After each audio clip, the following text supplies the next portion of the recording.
Hi friends, ಎಲ್ಲರೂ ಹೇಗಿದ್ದೀರಾ? ಎಲ್ಲರೂ ಚೆನ್ನಾಗಿದ್ದೀರಾ ಅಂತ ಅಂದ್ಕೊಂಡಿದ್ದೀನಿ. ನೋಡಿ, ಇವತ್ತು ನಾನು ಎಲ್ಲಿ ಬಂದಿದ್ದೀನಿ ಅಂತ, ಮೈಸೂರಿನಲ್ಲಿ ಒಂದು ಬಿಸ್ನೆಸ್ ಇದು ನಡೀತಾ ಇದೆ, ಗ್ಲೋಬಲ್. ತುಂಬ ಚೆನ್ನಾಗಿ. ಯಾರು ಫೋನ್ ಹಚ್ಚಿರಿ ಈಗ?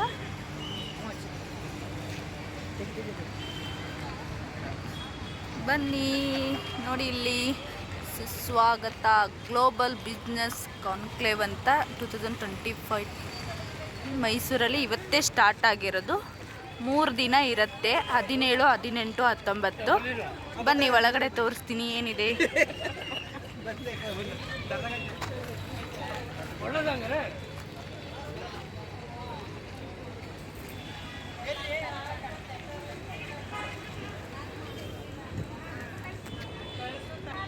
ಇದು ಅರಸ್ ಕಾರ್ ಅಂತ, ಆಮೇಲೆ ಚಾರ್ವಿಕ್ ಮೋಟರ್ಸ್ ಅಂತ ವೆಹಿಕಲ್ದಿದೆ ನೋಡಿ. ತುಂಬ ದೊಡ್ಡದಾಗಿರೋ ಒಂದು ಬಿಸ್ನೆಸ್ ಗ್ಲೋಬಲ್ ಇದು ನಡೀತಾ ಇದೆ, ತುಂಬ ಚೆನ್ನಾಗಿದೆ.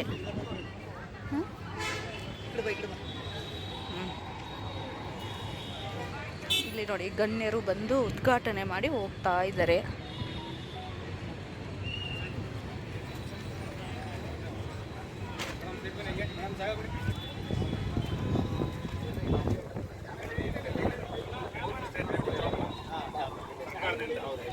ಇವಾಗ ಜಸ್ಟ್ ಉದ್ಘಾಟನೆ ಆಯಿತು. ಒಳಗಡೆ ಏನಿದೆ ತೋರಿಸ್ತೀನಿ ಬನ್ನಿ.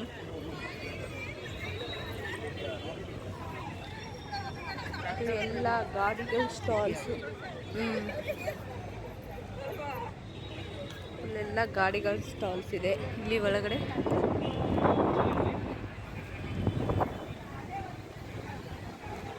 ವೀರಶೈವ ಲಿಂಗಾಯತ ಅಂತ ಇದು ಇದೆ.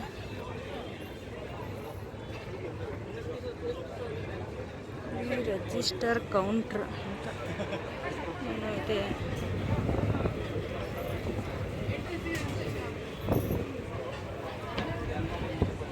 ಎಂಟ್ರೆನ್ಸ್ ಹೋಗ್ಬೇಕಂದ್ರೆ, ಒಳಗಡೆ ಹೋಗ್ಬೇಕಂದ್ರೆ ರಿಜಿಸ್ಟ್ರೇಷನ್ ಮಾಡಿಸ್ಬೇಕು ಅಂತ. ರಿಜಿಸ್ಟ್ರೇಷನ್ ಮಾಡಿಸ್ಬೇಕಿಲ್ಲಿ, ಹೆಸರೆಲ್ಲ ಕೊಟ್ಬಿಟ್ಟು. ಇಲ್ಲಿ ನೋಡಿ, ವಿಜಯಾನಂದ ಟ್ರಾವೆಲ್ಸ್ ಅವ್ರದ್ದು. ಈ ಕಡೆ ನೋಡಿದ್ರೆ ಬೃಂದಾವನ ಹಾಸ್ಪಿಟಲ್ದಿದು ಇದೆ.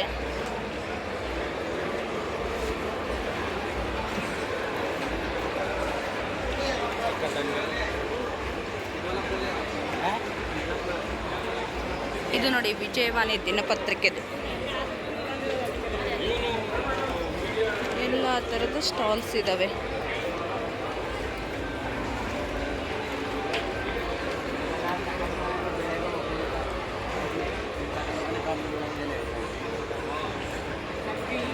ಪುಸ್ತಕಗಳು ಬಸವ ಸಮಿತಿ ಕಡೆಯಿಂದ, ಬೆಂಗಳೂರವ್ರದ್ದು.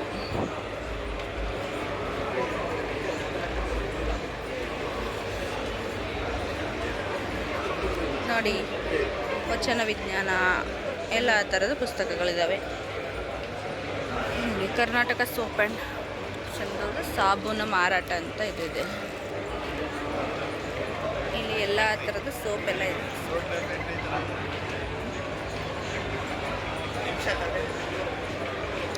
ಎಣ್ಣೆ ಪದಾರ್ಥ, ಉಲ್ಲಾಸದ್ದು, ಉದ್ಬತ್ತಿ,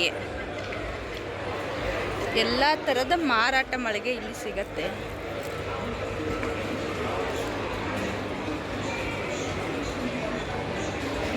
ಮಾಯಾ ಅಂತ. ಯಾರು ಮೈಸೂರಲ್ಲಿದ್ದೀರಾ ಬಂದು ವಿಸಿಟ್ ಮಾಡಿ, 3 ದಿನ ಇರುತ್ತೆ. ಇದು ನೋಡಿ, ಹಿಂದುಳಿದ ವರ್ಗಗಳ ಕಲ್ಯಾಣ ಇಲಾಖೆ, ವೀರಶೈವ ಲಿಂಗಾಯತ ಅಭಿವೃದ್ಧಿ. ಇದು ಪವರ್ ಗೇಟ್ ಅಂತ.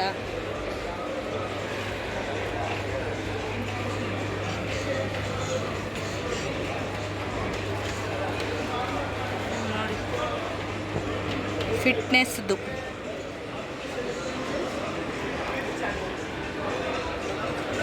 ಏನು ಇಲ್ಲ ಅನ್ನಂಗಿಲ್ಲ, ಎಲ್ಲ ಥರದ್ದು ಇದು ಸಿಗತ್ತೆ ನಮಗೆ ನೋಡೋಕ್ಕೆ. ನೋಡಿ,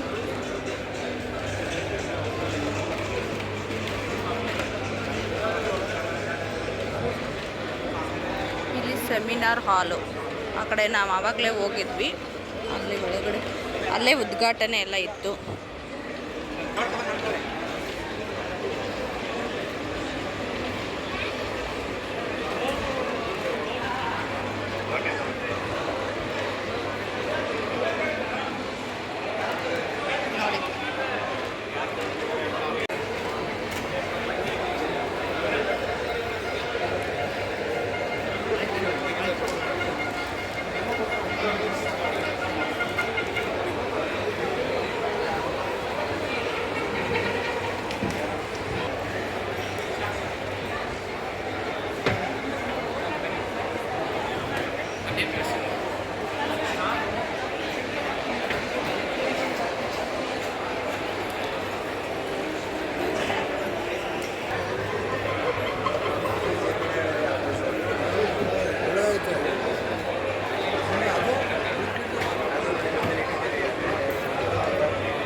ನೋಡಿ ಇದು ಮನಿ ಬಿಸ್ಕೆಟ್ ಅಂತ ಬಾಸ್ಕೆಟ್ ಮನಿ ಬಾಸ್ಕೆಟ್ ಅಂತ ನೋಡಿ ಎಲ್ಲ ಆರ್ಗಾನಿಕ್ ಇದು ಇದೆ.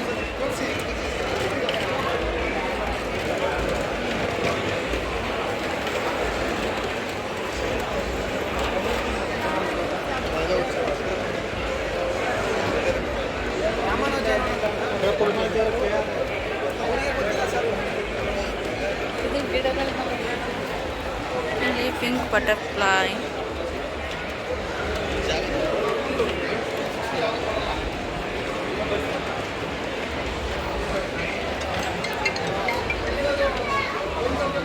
ನೋಡಿ ಏನೇನು ಆಫರ್ಗಳಂತ ಬರ್ತಾರೆ. ಫಿಕ್ಸ್ ಬ್ಯಾಟ್ರಿ UPS ಏನೇನು ನಮಗೆ ಡಿಸ್ಕೌಂಟ್ ಸಿಗತ್ತೆ ಅಂತಲೂ ತೋರಿಸಿದ್ದಾರೆ.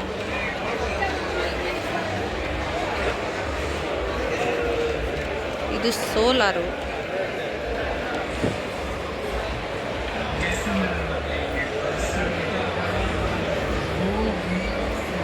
ನೋಡಿ ಟೂರಿಸಮ್ದು ಏನು ಕೊಟ್ಟಿದ್ದಾರೆ ಅಂದರೆ ನ್ಯಾಷನಲ್ ಟೂರ್ ಪೃಥ್ವಿ.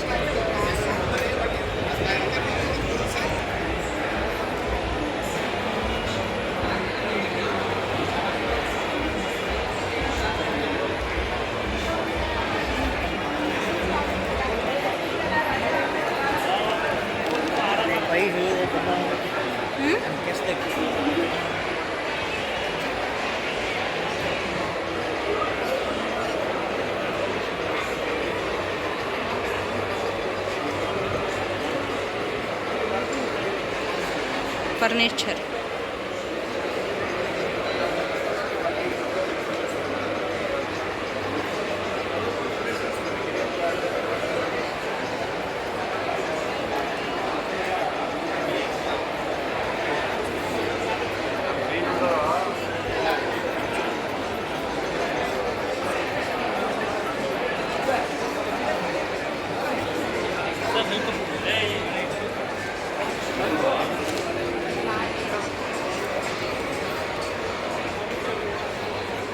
ಡೆವಲಪ್ಮೆಂಟ್ ಹೋಗಲೇಬೇಕು. ಅವಾಗ ಯಾವುದೂ ಇರಲಿಲ್ಲ ಅಪಾರ್ಟ್ಮೆಂಟ್ಸ್ಗಳು. ಬರೀ ಈ ಮಲ್ಲೇಶ್ವರದಲ್ಲಿ ಒಂದು 4-5 ಸಣ್ಣ ಅಪಾರ್ಟ್ಮೆಂಟ್ ಬಿಟ್ಟರೆ ಯಾವುದೂ ಇರಲಿಲ್ಲ. ಆವಾಗ ನಾನು ಡಿಸೈಡ್ ಮಾಡಿದೆ ಈ ಬಿಸ್ನೆಸ್ ನಾವು ಎಂಟ್ರ್ ಆಗಬೇಕು ಮಾಡಬೇಕು ಅಂತ. ಶುರು ಮಾಡಿದಾಗ ಬರೀ 3 ಜನ ಎಂಪ್ಲಾಯೀಸ್ ತಗೊಂಡೆ. ಒಬ್ಬರು ಇಂಜಿನಿಯರು, ಒಬ್ಬ ಕ್ಲರ್ಕು, ಒಬ್ಬ ಆಫೀಸ್ ಬಾಯ್. ಅಲ್ಲಿಂದ ನಾನು ಶುರು ಮಾಡಿದ್ದು 1986 ಶುರು ಮಾಡಿದೆ. ಈಗ ನನ್ನ ಹತ್ರ 2700 ಜನ ಎಂಪ್ಲಾಯೀಸ್ ಇದ್ದಾರೆ.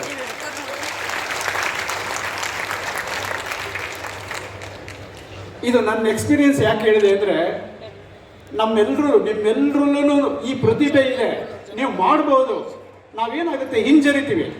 ನಾವು ಅದು ಬಿಸ್ನೆಸ್ ಮಾಡಿದ್ರೆ ರಿಸ್ಕ್ ಆಗುತ್ತೆ, ಈಗೆಲ್ಲೋ ನಮಗೆ ರೆಂಟ್ ಬರ್ತಾ ಇದೆ, ಎಲ್ಲೋ ಒಂದು ರೆಂಟ್ ಒಂದಷ್ಟು ಬರ್ತಾ ಇದೆ, ಸಾಕು ಒಂದು ಜೀವನ. ಇದು ಬಿಡಬೇಕು ನಾವು. ಇದು ನೀವು ಮಾಡಿ ನಾವು ಸಾಧನೆ ಮಾಡಬೇಕು.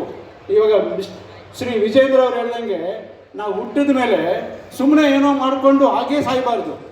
ನಾವು ಸಾಯಲೇಬೇಕು. ಎಲ್ಲರೂ ಹುಟ್ಟಿದ ಮೇಲೆ ಸಾಧನೆ ಮಾಡಿ ಸಾಯಬೇಕು. ಹೆಂಗೆ ಸಾಧನೆ ಮಾಡಬೇಕು? ಎಲ್ಲ ನಾವು ಬರೀ ದುಡ್ಡು ಮಾಡೋದಲ್ಲ. ಇವಾಗ ನಾವು ಅಷ್ಟೇ 2700 ಜನ ಅಂದರೆ ನನ್ನ ಹತ್ರ ಏನು ಕೋಟಿಗಟ್ಟಲೆ ದುಡ್ಡಿಲ್ಲ, ಅದಲ್ಲ. ಸಾಧನೆ ಮಾಡಬೇಕು. ಅದರಲ್ಲಿ ಎಷ್ಟು ಜನಕ್ಕೆ ಇವಾಗ ನಾವು ಎಷ್ಟು ಜನಕ್ಕೆ ಸಾವಿರಾರು ಅಪಾರ್ಟ್ಮೆಂಟ್ಸ್ ಕೊಡ್ತಾ ಇದ್ದೀವಿ, ಸಾವಿರಾರು ವಿಲ್ಲಾಗಳು ಕೊಡ್ತಾ ಇದ್ದೀವಿ, ಸಾವಿರಾರು ಜನಕ್ಕೆ ಕೆಲಸ ಕೊಡ್ತಾ ಇದ್ದೀವಿ. ನಮ್ಮ ಇಂಡೈರೆಕ್ಟ್ ಎಂಪ್ಲಾಯ್ಮೆಂಟ್ ಎಷ್ಟು? ಈಗ ನಮ್ಮಲ್ಲಿ ಎಷ್ಟು ಜನ ಇವರು ಇರ್ತಾರೆ, ಸಪ್ಲೈಯರ್ಸ್ ಇರ್ತಾರೆ, ಕಾಂಟ್ರಾಕ್ಟರ್ಸ್ ಹತ್ರ ಇವಾಗ 9,000 ಜನ ನಮ್ಮ ಹತ್ರ ಈ ಕನ್ಸ್ಟ್ರಕ್ಷನ್ ವರ್ಕರ್ಸ್ ಕೆಲಸ ಮಾಡ್ತಾ ಇದ್ದಾರೆ. 9,000 ಜನ ಅಟ್ ಎನಿ ಡೇ. ಅದ್ರ ಜೊತೆಲಿ ಎಷ್ಟು ಜನಕ್ಕೆ ಕೆಲಸ ಸಿಗುತ್ತೆ, ಇದರಿಂದ ಎಷ್ಟು ಎಕಾನಮಿ ಇಂಪ್ರೂವ್ ಆಗುತ್ತೆ.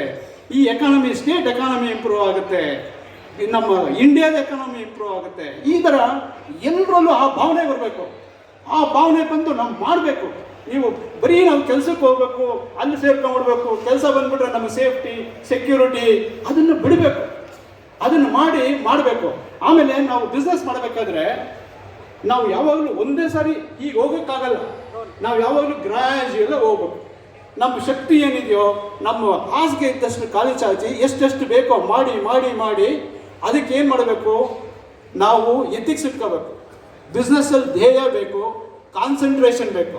ನಾವು ಸರಿಯಾಗಿ ಗುರಿ ಇಟ್ಕೋಬೇಕು. ನಾವು ಏನೇನು ಮಾಡ್ತಾ ಇದ್ದೀವಿ, ಈ ನೆಕ್ಸ್ಟ್ 1 ವರ್ಷದಲ್ಲಿ ನಾನು ಏನೇನು ಮಾಡಬೇಕು, ಆ ಗುರಿ ಇಟ್ಕೊಂಡು ಒಬ್ರಿಗೂ ಮೋಸ ಮಾಡಬಾರ್ದು. ಅದು ಭಾಳ ಇಂಪಾರ್ಟೆಂಟು ಬಿಸ್ನೆಸ್ನಲ್ಲಿ.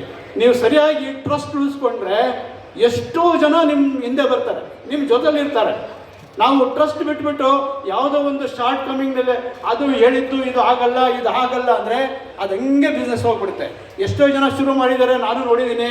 ಅಂದರೆ ನಮ್ಮ ಕಮ್ಯುನಿಟಿ ಎಲ್ಲ ಬೇರೆ, ಅವರು ಅಷ್ಟೇ ಈ ಥರ ಎಲ್ಲ ಶಾರ್ಟ್ ಕಮಿಂಗ್ಸ್ ಮಾಡಿ ಬಿಸ್ನೆಸ್ ಕಳ್ಕೊಂಡಿದ್ದಾರೆ. ಅದಕ್ಕೆ ಯಾವಾಗಲೂ ಎಥಿಕ್ಸ್ ಇಟ್ಕೋಬೇಕು, ಸರಿಯಾಗಿ ಬಿಸ್ನೆಸ್ ಮಾಡಬೇಕು, ಫೋಕಸ್ ಬೇಕು, ಕಾನ್ಸಂಟ್ರೇಷನ್ ಬೇಕು. ಆಮೇಲೆ ಇನ್ನೂ ಒಂದು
ನಮ್ಮ ಐಲೈಫಿನ ಕಾರ್ಯಕರ್ತರುಗಳಿಗೆ ನನ್ನ ವಿನಂತಿ, ದಯವಿಟ್ಟು ಸ್ಟಾಲ್ ಒಳಗಡೆ ಇರುವಂತವರನ್ನು ಕೂಡ ವೇದಿಕೆ ಮುಂಭಾಗಕ್ಕೆ ಬರಕ್ಕೆ ಹೇಳಬೇಕು. ಪರಮ ಪೂಜ್ಯರ ಆಶೀರ್ವಚನ ಕೇಳುವಂತ ಸಮಯ. ದಯವಿಟ್ಟು ನನ್ನ ಕಾರ್ಯಕರ್ತರ ಬಂಧುಗಳಿಗೆ ಎಲ್ಲರಿಗೂ ನನ್ನ ಒಂದು ವಿನಂತಿ, ಒಳಗಡೆ ಹೋಗಿ ದಯವಿಟ್ಟು ಇಲ್ಲಿ ನಮ್ಮ ವೇದಿಕೆ ಮುಂಭಾಗಕ್ಕೆ ಬರಕ್ಕೆ ಹೇಳ್ಕೊಳ್ಳಿ. ಜೊತೆಗೆ ಸ್ನೇಹಿತರೆ, ಇವತ್ತು ನಾನು ಐಲೈಫಿನ ಚೇರ್ಮನ್ ಆಗಿ ನಮ್ಮ MB ಪಾಟೀಲ್ ಅವರ ನಾನು ಮೊಟ್ಟ ಮೊದಲ ಕಾನ್ಕ್ಲೇವ್ ಮಾಡಬೇಕಾದ್ರೆ ಅವರ ಬಳಿ ಹೋದಾಗ ನಡೆದ ಘಟನೆಗಳನ್ನ ತಮ್ಮ ಮುಂದೆ ಹೇಳಲಿಲ್ಲ ಅಂದ್ರೆ ನಾನು ನನ್ನ ಕರ್ತವ್ಯದಿಂದ ವಿಫಲವಾಗ್ತೀನಿ. ಬಂಧುಗಳೇ, ನಾವೆಲ್ಲ ಸೇರಿ ಮೊದಲನೇ ಬಾರಿ MB ಪಾಟೀಲ್ ಹತ್ರ ಹೋದಾಗ ಈ ತರ ಒಂದು ಕಾರ್ಯಕ್ರಮವನ್ನ ಮಾಡ್ತಿದ್ದೀನಿ ಅಂತ, ನಾವು ಮಾಡ್ತಾ ಇದ್ದೀವಿ ಅಂತ ಹೋಗಿ ಅವ್ರ ಮುಂದೆ ನಮ್ಮ ವಿಚಾರವನ್ನ ತಿಳಿಸಿದಾಗ ನಿಜವಾಗ್ಲೂ ಕೂಡ ಒಂದು ಅಭೂತಪೂರ್ವವಾದ ಬೆಂಬಲವನ್ನ ಕೊಟ್ಟು ರಾಜಕೀಯವನ್ನ ಬದಿಗೆ ಇಟ್ಟು ನೋಡಿ ಒಳ್ಳೆ ಕಾರ್ಯಕ್ರಮವನ್ನ ಮಾಡ್ತಾ ಇದ್ದೀರಾ, ಎಲ್ಲ ರೀತಿಯ ಸಹಾಯವನ್ನ ನಾನು ನಿಮ್ಮ ಜೊತೆ ನಿಂತು ನಾನು ಒಬ್ಬ ಹಿರಿಯ ಅಣ್ಣನಾಗಿ ನಿಮ್ಮ ಜೊತೆ ಇರ್ತೀನಿ ಅಂತ ಆವತ್ತು ಹೇಗೆ ಬೆನ್ನು ತಟ್ಟಿ ಇವತ್ತು 3ನೇ ಸಂಚಿಕೆ ಆಗಕ್ಕೆ ನಿಮ್ಮ ಒಂದು ಪ್ರೋತ್ಸಾಹ ಕಾರಣ ಅಂತ ಹೇಳಕ್ಕೆ ನನಗೆ ಭಾರಿ ಖುಷಿಯಾಗುತ್ತೆ. ನಾನು ಇವತ್ತು ಹೇಳಕ್ಕೆ ಖುಷಿಯಾಗುತ್ತೆ ಬಂಧುಗಳೇ. ವ್ಯಾಪ್ತಂ ಏನ ಚರಾಚರಂ ತತ್ಪದಂ ದರ್ಶಿತಂ ಏನ ತಸ್ಮೈ ಶ್ರೀ ಗುರುವೇ ನಮಃ. ಯಾಕೆ ಕ್ಲಾರಿಟಿ ಬರೋದು ಇದನ್ನೊಂಚೂರು ಉದ್ಬೋಧಕವಾದಂತಹ ಮಾತುಗಳನ್ನಾಡಿದ ಸಚಿವರಾದ ಮಾನ್ಯ ಶ್ರೀ MB ಪಾಟೀಲ್ ಅವರೇ, ಗೌರವಾನ್ವಿತ ನ್ಯಾಯಮೂರ್ತಿಗಳಾದ ಸುಭಾಷ್ ಆಡಿ ಅವರೇ, ಶಾಸಕರಾದ ಗಣೇಶ್ ಪ್ರಸಾದ್ ಅವರೇ, ಶಾಸಕರು ಮತ್ತು ಐಲೈಫಿನ ಕನಸನ್ನು ಕಂಡಂತಹ ಅದರ ಮೊದಲ ಅಧ್ಯಕ್ಷರಾಗಿದ್ದಂತಹ ನವೀನ್ ಅವರೇ, ಆದರ್ಶ ಬಿಲ್ಡರ್ಸ್ ಜಯಶಂಕರ್ ಅವರೇ, ದೆಹಲಿಯಿಂದ ಆಗಮಿಸಿರುವ ಶ್ರೀ ರಾವ್ ರಾಣೆ ಅವರೇ,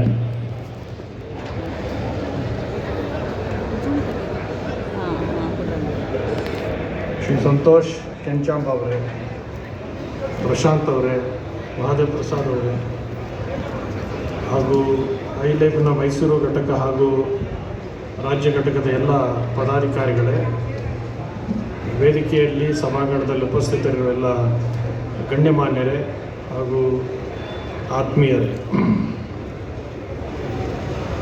ಐಲೈಫ್ನಿಂದ 3ನೇ ಬಾರಿಗೆ ಮೈಸೂರಿನಲ್ಲಿ ಈ ಒಂದು ಸಮಾವೇಶ ನಡೀತಾ ಇದೆ. ಈ ಹಿಂದೆ ಬೆಂಗಳೂರು ಮತ್ತು ಹುಬ್ಬಳ್ಳಿಗಳಲ್ಲಿ ಯಶಸ್ವಿಯಾಗಿ ಈ ಗ್ಲೋಬಲ್ ಬಿಸ್ನೆಸ್ ಕಾನ್ಕ್ಲೇವನ್ನು ವ್ಯವಸ್ಥೆ ಮಾಡಿ ಅದರ ಒಂದು ಯಶಸ್ಸಿನ ಫಲವಾಗಿ ಈ ಭಾಗದ ಜನರಿಗೂ ಇದರ ಸದುಪಯೋಗ ಆಗಬೇಕು ಮತ್ತು ಅದು ವಿಸ್ತಾರವಾಗಿ ಬೆಳಿಬೇಕು ಅಂತನ್ನುವ ಸದುದ್ದೇಶದಿಂದ ಮೈಸೂರಿನಲ್ಲಿ ಕಾನ್ಕ್ಲೇವ್ ನಡೀತಾ ಇದೆ. ಇಲ್ಲಿ ಮಾತನಾಡಿದ ಎಲ್ಲ ಗಣ್ಯರು, ವಿಜಯ ಅಂದ್ರವ್ರು ಮಾತನಾಡ್ತಿದ್ದಾರೆ, ಇತರರು ಎಲ್ಲ ಮಾತನಾಡಿದ್ದಾರೆ. ಎಲ್ಲರೂ ಹೃದಯ ತುಂಬಿ ಮನಸ್ಸು ಬಿಚ್ಚಿ ಈ ಸಮಾಜ ಹೇಗೆ ಸಂಘಟಿತವಾಗಬೇಕು ಅನ್ನೋದಕ್ಕೆ ಅವರ ಅಂತರಾಳದ ಮಾತುಗಳನ್ನು ಹಂಚಿಕೊಂಡಿರೋದು ಈ ಕಾರ್ಯಕ್ರಮದ ಒಂದು ವಿಶೇಷ ಹಾಗೆ ಅಂತ ಭಾವಿಸಬೇಕು. ಈ ಸಮಾಜಕ್ಕೆ, ವೀರಶೈವ ಲಿಂಗಾಯತ ಸಮಾಜಕ್ಕೆ ತನ್ನದೇ ಆದಂತಹ ಭವ್ಯ ಇತಿಹಾಸ ಇದೆ. ಸಮಾಜದ ಸರ್ವರನ್ನೂ ಸಮಾನವಾಗಿ ಕಾಣಲಿಕ್ಕೆ ಅವಕಾಶ ಇದೆ ಅನ್ನೋದನ್ನು ಈ ಜಗತ್ತಿಗೆ ತೋರಿಸ್ಕೊಟ್ಟಂತಹ ಧರ್ಮ ಇದು ಅಂತನ್ನೋದನ್ನು ನಾವು ಯಾರು ಮರಿಕೊಡ್ತು. ಇಲ್ಲಿ ಒಳಪಂಗಡಗಳು ಇತ್ಯಾದಿ ಅನೇಕ ವಿಚಾರಗಳು ಪ್ರಸ್ತಾಪ ಆಗಿದೆ. ಯಾವುದು ಹೋಗಬೇಕು ಅಂತ ಬಯಸ್ತಾ ಇದ್ದಾರೋ ಅದೇ ಮತ್ತೆ ಪುನರಪಿ ಆಳವಾಗಿ ಬೇರೂಡ್ತಾ ಇರತಕ್ಕಂತಹದ್ದೇ ಸಮಾಜದ ಒಂದು ಆಲೋಚಿಸಬೇಕಾದಂಥ ಸಂದರ್ಭ ಇದೆ. ಈ ಸಮಾಜವನ್ನೆಲ್ಲ ಒಗ್ಗಟ್ಟಿಸುವಾಗ ಸಮಾಜದಲ್ಲಿ ಜಾತೀಯತೆಯನ್ನು ಹೋಗಲಾಡಿಸುವಂತಹ ಒಂದು ಸಮಾಜ ನಿರ್ಮಾಣ ಆಗಬೇಕು ಅನ್ನೋ ಕಾರಣಕ್ಕೋಸ್ಕರನೇ ಸಮಾಜ ನಿರ್ಮಾಣ ಆದಂಥದ್ದು. ಅದಕ್ಕೋಸ್ಕರ ಇಷ್ಟಲಿಂಗವನ್ನು ಕೊಟ್ಟಂತಹದ್ದು. ಇಷ್ಟಲಿಂಗವನ್ನು ಧಾರ್ಮಿಕ ಸಂಕೇತವಾಗಿ ಕೊಟ್ಟದ್ದಲ್ಲ, ಅದೊಂದು ಸಾಮಾಜಿಕವಾದಂಥ ಸಂಕೇತವಾಗಿ, ಸಮಾನತೆಯ ಸಂಕೇತವಾಗಿ, ಆರ್ಥಿಕ ಒಂದು ಸಮಾನತೆಯನ್ನು ಮೂಡಿಸ್ಲಿಕ್ಕಾಗಿ ಇಷ್ಟಲಿಂಗವನ್ನು ಸಂಕೇತವಾಗಿ ಕೊಟ್ಟರು ಅಂತ ಅನ್ನೋದು ಗಮನಿಸಬೇಕಾದಂಥದ್ದು. ಶರಣರು ಒಂದು ವಚನದಲ್ಲಿ ಹೇಳೋದೇನು ಅಂದರೆ, ಲಿಂಗಧಾರಣೆ ಮಾಡಿದವರೆಲ್ಲ ಹೇಗಾಗಬೇಕು ಅಂತಂದರೆ, ನೀವು ಬೆಂಕಿಗೆ ಅನೇಕ ರೀತಿಯ ಮರಗಳನ್ನು ಹಾಕ್ತೀರಿ. ಅದು ತೇಗದ ಮರ ಹಾಕ್ಬೋದು, ಗಂಧದ ಮರ ಹಾಕ್ಬೋದು, ಗೊಬ್ಬಳಿ ಮರ ಹಾಕ್ಬೋದು, ಯಾವುದೇ ಮರ ಹಾಕ್ಬೋದು, ಬೆಲೆ ಬಾಳುವಂತಹದ್ದು, ಬೆಲೆ ಬೆಳೆದ ಇರತಕ್ಕಂಥದ್ದು, ರೋಸ್ವುಡ್ ಹಾಕ್ಬೋದು, ಯಾವುದಾದ್ರು ಹಾಕ್ಬೋದು. ಒಮ್ಮೆ ಬೆಂಕಿಗೆ ಹಾಕಿದ್ರೆ ಬೆಂಕಿಯಲ್ಲಿ ಅದು ಬೂದಿ ಆದಮೇಲೆ ಯಾವ ಮರದ ಬೆಂಕಿ ಅಂತ ಸಿಗೋದಿಲ್ಲ, ಯಾವ ಮರದ ಬೂದಿ ಅಂತ ಗೊತ್ತಾಗೋದಿಲ್ಲ. ಬೂದಿ ಒಂದೇ ಇರುತ್ತೆ. ಅವ್ರು ಹೇಳಿದ್ದೇನು ಇಷ್ಟೇ ಸರಳವಾಗಿ ಹೇಳಿದ್ರು, ವೀರಶೈವ ಲಿಂಗಾಯತ ಧರ್ಮ ಅನ್ನೋದು ಲಿಂಗಧಾರಣೆ ಮಾಡಿದವರು ಹೇಗೆ ಅಂತಂದರೆ, ಬೆಂಕಿಯಲ್ಲಿ ಹಾಕಿದ ಎಲ್ಲ ಮರಗಳು ಸುಟ್ಟ ಮೇಲೆ ಹೇಗೆ ಒಂದೇ ಬೂದಿ ಆಗುತ್ತೋ ಹಾಗೆ ಸಮಾಜಕ್ಕೆ ಸೇರಿದವರೆಲ್ಲ ಒಂದೇ ಆಗಬೇಕು ಅಂತ ಅನ್ನೋ ಸಂದೇಶದ ಮೂಲಕ ಸಮಾಜವನ್ನು ಇದಿಷ್ಟನ್ನು ಅರ್ಥ ಮಾಡಿಕೊಂಡ್ರೆ ಸಮಾಜ ಸಮೃದ್ಧವಾಗಿ ಬೆಳೀಲಿಕ್ಕೆ ಸಾಧ್ಯ ಆಗುತ್ತೆ. ರಾಜಕೀಯ ಕಾರಣಕ್ಕಾಗಿ, ಸಮಾನತೆಯ ಕಾರಣಕ್ಕಾಗಿ, ಆರ್ಥಿಕ ಸೌಲಭ್ಯಗಳ ಕಾರಣಕ್ಕಾಗಿ ಒಡೆದು ಹಂಚು ಹೋಗೋದಕ್ಕೆ ಬದಲಾಗಿ ವ್ಯವಸ್ಥಿತವಾಗಿ ಬೆಳಿಬೇಕಾದಂಥ ಅಗತ್ಯತೆ ಇದೆ ಅನ್ನೋದನ್ನು ಮುಕ್ತವಾದ ಮನಸ್ಸಿನಿಂದ ನಮ್ಮ ಜೊತೆ ಇಲ್ಲಿ ಹಂಚ್ಕೊಂಡಿದ್ದಾರೆ. ಇವತ್ತು ಐಲೈಫ್ ಇವತ್ತು 2013ರಲ್ಲಿ ಮಾನ್ಯ ಪಾಟೀಲರು ಪ್ರಸ್ತಾಪಿಸಿದಾಗೆ, ನವೀನ್ ಅವರನ್ನು ಹೇಳಿದಾಗೆ, ಬೆಂಗಳೂರಿನಲ್ಲಿ ಬಸವ ಕೇಂದ್ರದಲ್ಲಿ ಅಲ್ಲಿಯ ಆಡಿಟೋರಿಯಂನಲ್ಲಿ ಪೂಜ್ಯ ಸಿದ್ಧಗಂಗೆಯ ಶಿವಕುಮಾರ ಮಹಾಸ್ವಾಮಿಗಳವರ ಉಪಸ್ಥಿತಿಯಲ್ಲಿ ಈ ಒಂದು ಸಂಸ್ಥೆ ಉದ್ಘಾಟನೆ ಆದದ್ದು ನಮ್ಮ ಕಣ್ಮುಂದೆ ಇನ್ನೂ ಹೆಸರಾಗಿದೆ. ಅದು ಉದ್ಘಾಟನೆ ನೆನಪಿರೋ ಸಂದರ್ಭದಲ್ಲೇ ಇದು 13 ವರ್ಷಗಳನ್ನು ತುಂಬಿ ಇಷ್ಟು ವ್ಯಾಪಕವಾಗಿ ಸಾವಿರಾರು ಕೋಟಿಯ ಒಂದು ಪರಸ್ಪರ ವಿನಿಮಯಕ್ಕೆ ಅವಕಾಶ ಮಾಡಿಕೊಟ್ಟಿರ್ತಕ್ಕಂಥದ್ದು, ಎಲ್ಲರನ್ನ ಪ್ರೋತ್ಸಾಹ ಮಾಡತಕ್ಕಂತಹದ್ದು ಹೆಚ್ಚು ಒಂದು ಮೆಚ್ಚಬೇಕಾದಂತಹ, ಅಭಿನಂದಿಸಬೇಕಾದಂಥ ಸಂಗತಿ. ನಮ್ಮ ಶಾಸಕರಾದಂತಹ ನವೀನ್ ಹೇಳ್ದಂಗೆ, ಮತ್ತು ಇಲ್ಲಿ ಮಾತನಾಡ್ತಾ ನಮ್ಮ ಕೆಂಚಾಂಬ ಅವರು ಹೇಳಿದ್ರು, ಮತ್ತು ಇತರ ಪ್ರಾಸ್ತಾವಿಕ ಮಾತಾಡ್ತಾ ಕೂಡ ಹೇಳಿದರು, ಇದು ಸಾಮಾನ್ಯವಾಗಿ ಜನರಲ್ಲಿ ಐಲೈಫ್ ಅಂದ್ಕೊಂಡಿದ್ರೆ ಅದು ಹೋಗಿತ್ತದು HIGH ಹೈಲೈಫ್ ಇರಬೇಕು ಅಂತ ಜನರು ಭಾವಿಸ್ತಾರೆ. ಭಾಳ ಶ್ರೀಮಂತವಾದ ಜೀವನ ನಡೆಸ್ತಕ್ಕಂಥವರು ಹೈಲೈಫ್ ಅಂತ ಇಟ್ಕೊಂಡಿರಬೇಕು ಅಂತ ಅನ್ನೋ ಭಾವನೆ ಇದೆ. ಶ್ರೀಮಂತರಿಗೋಸ್ಕರ ಪ್ರಾರಂಭ ಆಗಿರೋದಲ್ಲ, ಅದು ವ್ಯಾಪಾರೋದ್ಯಮ ಇರ್ಬೋದು, ಬೇರೆ ಬೇರೆ ಕ್ಷೇತ್ರ ಇರ್ಬೋದು, ಅವರಿಗೆ ಸಹಾಯ ಮಾಡಲಿಕ್ಕೋಸ್ಕರ ಪ್ರಾರಂಭವಾಗಿರುವಂಥ ಅಂತಾರಾಷ್ಟ್ರೀಯ ಮಟ್ಟಕ್ಕೆ ಅದನ್ನು ಬೆಳೆಸಬೇಕು ಅಂತ ಅಪೇಕ್ಷೆ ಇರುವಂಥ ಸಂಸ್ಥೆ ಇದು ಐಲೈಫ್ ಅನ್ನೋದ್ರ ಬಗ್ಗೆ ವಿವರಣೆಯನ್ನು ಕೊಟ್ಟಿದ್ದಾರೆ. ಮಾನ್ಯ ಪಾಟೀಲ್ ಈಗ ತಾನೇ ಕೊನೆ ಒಂದು ಬಹಳ ಮುಖ್ಯವಾದ ಮಾತು ಹೇಳಿದ್ರು. ಇದು ಬಹಳ ಶ್ರೀಮಂತ ವರ್ಗದವರಲ್ಲಾಗಲಿ ಮಧ್ಯಮ ವರ್ಗದವ್ರಿಗಾಗಿ ಕೇಂದ್ರೀಕೃತವಾಗಿರೋದಕ್ಕೆ ಬದಲಾಗಿ ಯಾವೊಬ್ಬ ನಿರುದ್ಯೋಗಿ ಆದಂಥವನು, ಒಬ್ಬ ಸಾಮಾನ್ಯ ಯುವಕ, ಆತ ಪದವೀಧರನಾಗಿರ್ಬೋದು, ಪದವೀಧರನಲ್ಲದೆ ಇರ್ಬೋದು, ಸ್ಕಿಲ್ ಟ್ರೈನಿಂಗ್ ಪಡ್ಕೊಂಡಿರ್ಬೇಕು, ನಾನು ಉದ್ಯಮಿ ಆಗಬೇಕು ಅಂತ ಇಷ್ಟಪಟ್ಟಂತಹವನು ಬೇಕಾದಂತಹ ಎಲ್ಲ ಮಾರ್ಗದರ್ಶನವನ್ನು, ಧೈರ್ಯವನ್ನು ತುಂಬುವಂಥ ಸಂಸ್ಥೆಯಾಗಿ ಐಲೈಫ್ ಮಾಡಬೇಕು ಅಂತ ಒಂದು ಅತ್ಯಂತ ಮಹತ್ವದ ಆಕಾಂಕ್ಷೆಯನ್ನು ಮಾನ್ಯ ಪಾಟೀಲ್ ಇಲ್ಲಿ ಪ್ರಸ್ತಾಪ ಮಾಡಿದ್ದಾರೆ. ಅದು ಮಾಡಿದಾಗ ಮಹಾದೇವ್ ಪ್ರಸಾದ್ ಅವರು ಬಂದು ಹೇಳ್ತಾ ಇದ್ದರು, ಅದಕ್ಕೆ ಪ್ರಾರಂಭ ಹಂತವಾಗಿ ಇವತ್ತು ನಾವು ಇಲ್ಲಿ ಎಕ್ಸಿಬಿಷನ್ನಲ್ಲಿ ಹಳ್ಳಿನಲ್ಲಿ ಹಪ್ಪಳ ಮಾರೋವರೆಗೂ ಕೂಡ ಅವಕಾಶ ಮಾಡಿಕೊಟ್ಟಿದ್ವಿ ಅಂತ ಒಂದು ಸ್ವಾಗತಾರ್ಹವಾದಂಥ ಸಂಗತಿ. ಇವತ್ತು ನಮ್ಮ ಗ್ರಾಮೀಣ ಜನ ಬೆಳಿಬೇಕು. ಇವತ್ತು ಗ್ರಾಮೀಣ ಜನರಲ್ಲಿ ಪ್ರೋತ್ಸಾಹ ಇದೆ. ಇವತ್ತು ಯಾರ್ಯಾರು ಇಲ್ಲೆಲ್ಲ ಇದ್ದಾರೆ ಎಲ್ಲ ಜನರು ಕೂಡ ಗ್ರಾಮೀಣ ಪ್ರದೇಶದಿಂದ ಬಂದಂಥವ್ರು, ಯಾರು ನಗರ ಪ್ರದೇಶದಿಂದ ಬಂದಂಥವ್ರಲ್ಲ. ಹಾಗೆ ಗ್ರಾಮೀಣ ಪ್ರದೇಶದಿಂದ ಬಂದವರಲ್ಲಿ ಅಂಥ ಒಂದು ಧೈರ್ಯ ಇರುತ್ತೆ. ಜಯಶಂಕರ್ ತುಂಬ ಒಳ್ಳೆ ಮಾತು ಹೇಳಿದ್ರು. ಅವರು is one of the very successful entrepreneur, ತುಂಬ ಅತ್ಯಂತ ಯಶಸ್ವಿ ಉದ್ಯಮಿ. ಮತ್ತು ಜಯಶಂಕರ್ ಬಗ್ಗೆ ಎಲ್ರಿಗೂ ಗೌರವ ಇದೆ. ಯಾಕೆ ಅಂದರೆ ಮಾಡೋದ್ರೆಲ್ಲ ಚೆನ್ನಾಗಿ ಮಾಡ್ತಾರೆ, ಯಾರಿಗೂ ಮೋಸ ಮಾಡಲ್ಲ ಅಂತೇಳಿ. ಹಾಗೆ ಅವ್ರು ಬೆಳಿಬೇಕು ಅಂತ ಅನ್ನೋದ್ರು ಕೂಡ ಹೇಳಿದ್ದಾರೆ.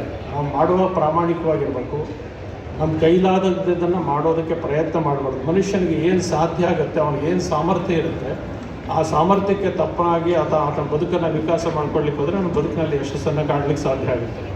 ತನ್ನದು ಯಾವುದು ಕ್ಷೇತ್ರ ಅಲ್ವೋ ಆ ಕ್ಷೇತ್ರಕ್ಕೆ ಪ್ರವೇಶ ಮಾಡಿ ನಾನು ಅದರಲ್ಲಿ ಏನಾದ್ರು ಮಾಡಬೇಕು ಅಂತಂದರೆ ಅವನ ಜೀವನದಲ್ಲಿ ನಿರುತ್ಸಾಹಕ್ಕೊಳಗಾಗ್ತಾನೆ, ಅಥವಾ ಡಿಪ್ರೆಷನ್ಗೆ ಹೋಗ್ತಾನೆ, ಜೀವ ಹಾಳು ಮಾಡಿಕೊಳ್ಳುವಂಥ ಸಂದರ್ಭಗಳು ಬರುತ್ತೆ. ಅದರಿಂದ ಮನುಷ್ಯ, ಮಾನ್ಯ ಪಾಟೀಲರು ಸಚಿವರು ಹೇಳಿದ್ದೇನು ಅಂತಂದರೆ, ಈ ಒಂದು ಐಲೈಫ್ ಇದುವರೆಗೆ 13 ವರ್ಷಗಳಲ್ಲಿ ಏನು ಸಾಧನೆ ಮಾಡಿರ್ತಕ್ಕಂತಹದ್ದು ಮಹತ್ವವಾಗಿರ್ತಕ್ಕಂಥದ್ದು. ಇವತ್ತು ಐಲೈಫ್ ಈಗ ಪರಸ್ಪರ ನಾವು ತಿಳಿದಂಗೆ ಇಂಟ್ರ್ಯಾಕ್ಟ್ ಮಾಡುತ್ತೆ. ಅದು ಪರ್ಚೇಸಿಂಗ್ ಇರ್ಬೋದು, ಕಾಂಟ್ರಾಕ್ಟ್ಸ್ ಇರ್ಬೋದು, ಇಂಡಸ್ಟ್ರೀಸ್ ಇರ್ಬೋದು, ಅವ್ರಿಗೆಲ್ಲ ಮಾಡಿ ಎಷ್ಟು ಅನುಕೂಲವಾದ ರೀತಿಯಲ್ಲಿ ಅವ್ರ ಉದ್ಯಮವನ್ನು ಬೆಳೆಸಬೇಕು ಅನ್ನೋದಕ್ಕೆ ಸಹಕಾರವನ್ನು ಕೊಡ್ತಾರೆ. ಇನ್ನು ಉದ್ಯೋಗದಲ್ಲಿ ಭಾಳ ನಾವು ತಿಳ್ಕೊಂಡಿರೋ ಉದ್ಯಮ ಎಲ್ಲ ಅಷ್ಟು ಸುಖಕರವಾಗಿರುತ್ತೆ ಅಂತಲ್ಲ. ಉದ್ಯಮ ಪ್ರಾರಂಭ ಮಾಡಿದವ್ರಿಗೆ ಗೊತ್ತಿರೋದು ಸಮಸ್ಯೆಗಳೇನಿರುತ್ತೆ ಇದರಲ್ಲಿ. ಈ ಸಮಸ್ಯೆಗಳನ್ನು ಅಡ್ರೆಸ್ ಮಾಡ್ತಕ್ಕಂತಹದ್ದು, ಯಾರ್ಯಾರಿಗೆ ಏನೇನು ಸಮಸ್ಯೆ ಇರುತ್ತೆ, ಐಲೈಫ್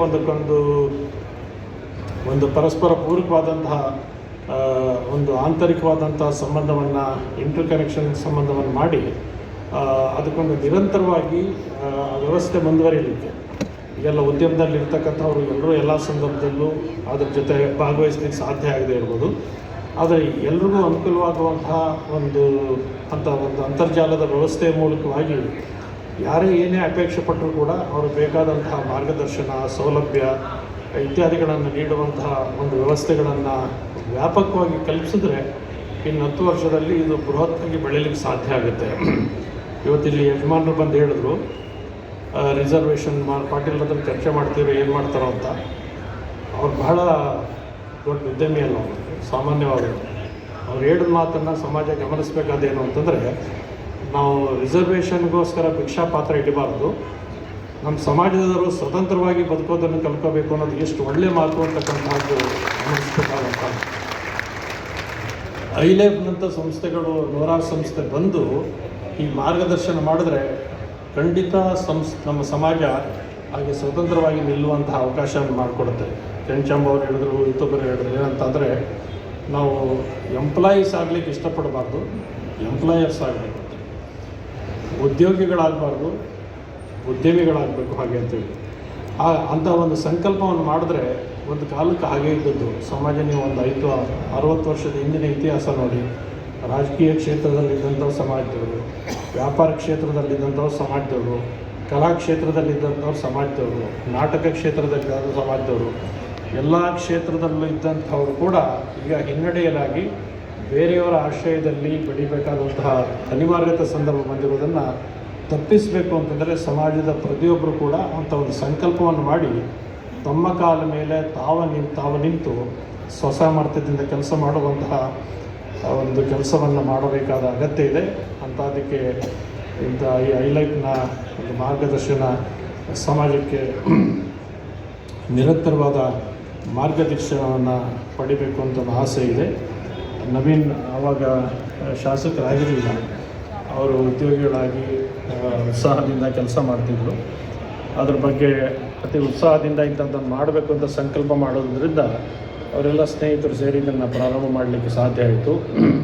ನಮ್ಮ ತುಮಕೂರು ದಯಾನಂದ್ ಕೂಡ ಇಲ್ಲಿ ಬಂದಿದ್ದಾರೆ, ಅಮೇರಿಕಾದಿಂದ ಡೆಟ್ರಾಯ್ಟ್ನಲ್ಲಿದ್ದಾರೆ, ತುಮಕೂರಿನವರು. ಇವತ್ತು ಬೆಳಿಗ್ಗೆ ಕಾರ್ಯಕ್ರಮಕ್ಕೆ ಬಂದಿದ್ದಾರೆ. ಅಲ್ಲಿ ಅಮೇರಿಕಾದಲ್ಲಿ ಒಂದು VSNA ಕನ್ವೆನ್ಷನ್ ಇತ್ತು. ಆಗ ನವೀನ್ ಬಂದಿದ್ದರು. ನವೀನ್ಗೊಂದು 2-3 ನಿಮಿಷ ಮಾತಾಡಪ್ಪ ಅಂತ ಹೇಳಿದರು. ನವೀನ್ ಒಂದು 45-50 ನಿಮಿಷ ಮಾತಾಡಿದ್ರು. ಅದಕ್ಕೆ ನಾವು ನವೀನಿಗೆ ತಮಾಷೆ ಮಾಡಿದ್ವಿ ಬಂದಮೇಲೆ, ಇದು VSNA ಕನ್ವೆನ್ಷನ್ ಆಗಲಿಲ್ಲ, ಇದು ILF ಕನ್ವೆನ್ಷನ್ ಆಯ್ತಲ್ಲಪ್ಪ ಹಾಗೆ ಅಂತ ಅಲ್ಲಿ ತಮಾಷೆ ಮಾಡಿದ್ವಿ. ನವೀನ್ಗೆ ಬಗ್ಗೆ ತುಂಬ ಆಸಕ್ತಿ ಇದೆ, ಅವರು ಇದನ್ನು ಬೆಳೆಸಬೇಕು ಅಂತ ಅವರು ಅವರದೇ ಆದಂಥ ನೀತಿ ನಿಯಮಗಳನ್ನು ಬಳಸ್ಕೊಂಡಿದ್ದಾರೆ. ಇದು ವ್ಯಕ್ತಿಗತವಾದ ವೈಯಕ್ತಿಕ ಪ್ರತಿಷ್ಠೆಯ ಸಂಸ್ಥೆಯಾಗಿ ಬೆಳೆಸದೆ ಇದು ಸಮಾಜದ ಸಂಸ್ಥೆಯಾಗಿ ಬೆಳಿಬೇಕು. ಎಲ್ಲರೂ ಯಾವಾಗಲೂ ಕೈ ಜೋಡಿಸಬೇಕು, ಅದನ್ನು ಮುನ್ನಡೆಸಬೇಕು ಅಂತನ್ನುವ ಸಂಕಲ್ಪವನ್ನು ಮಾಡಿದ್ದಾರೆ.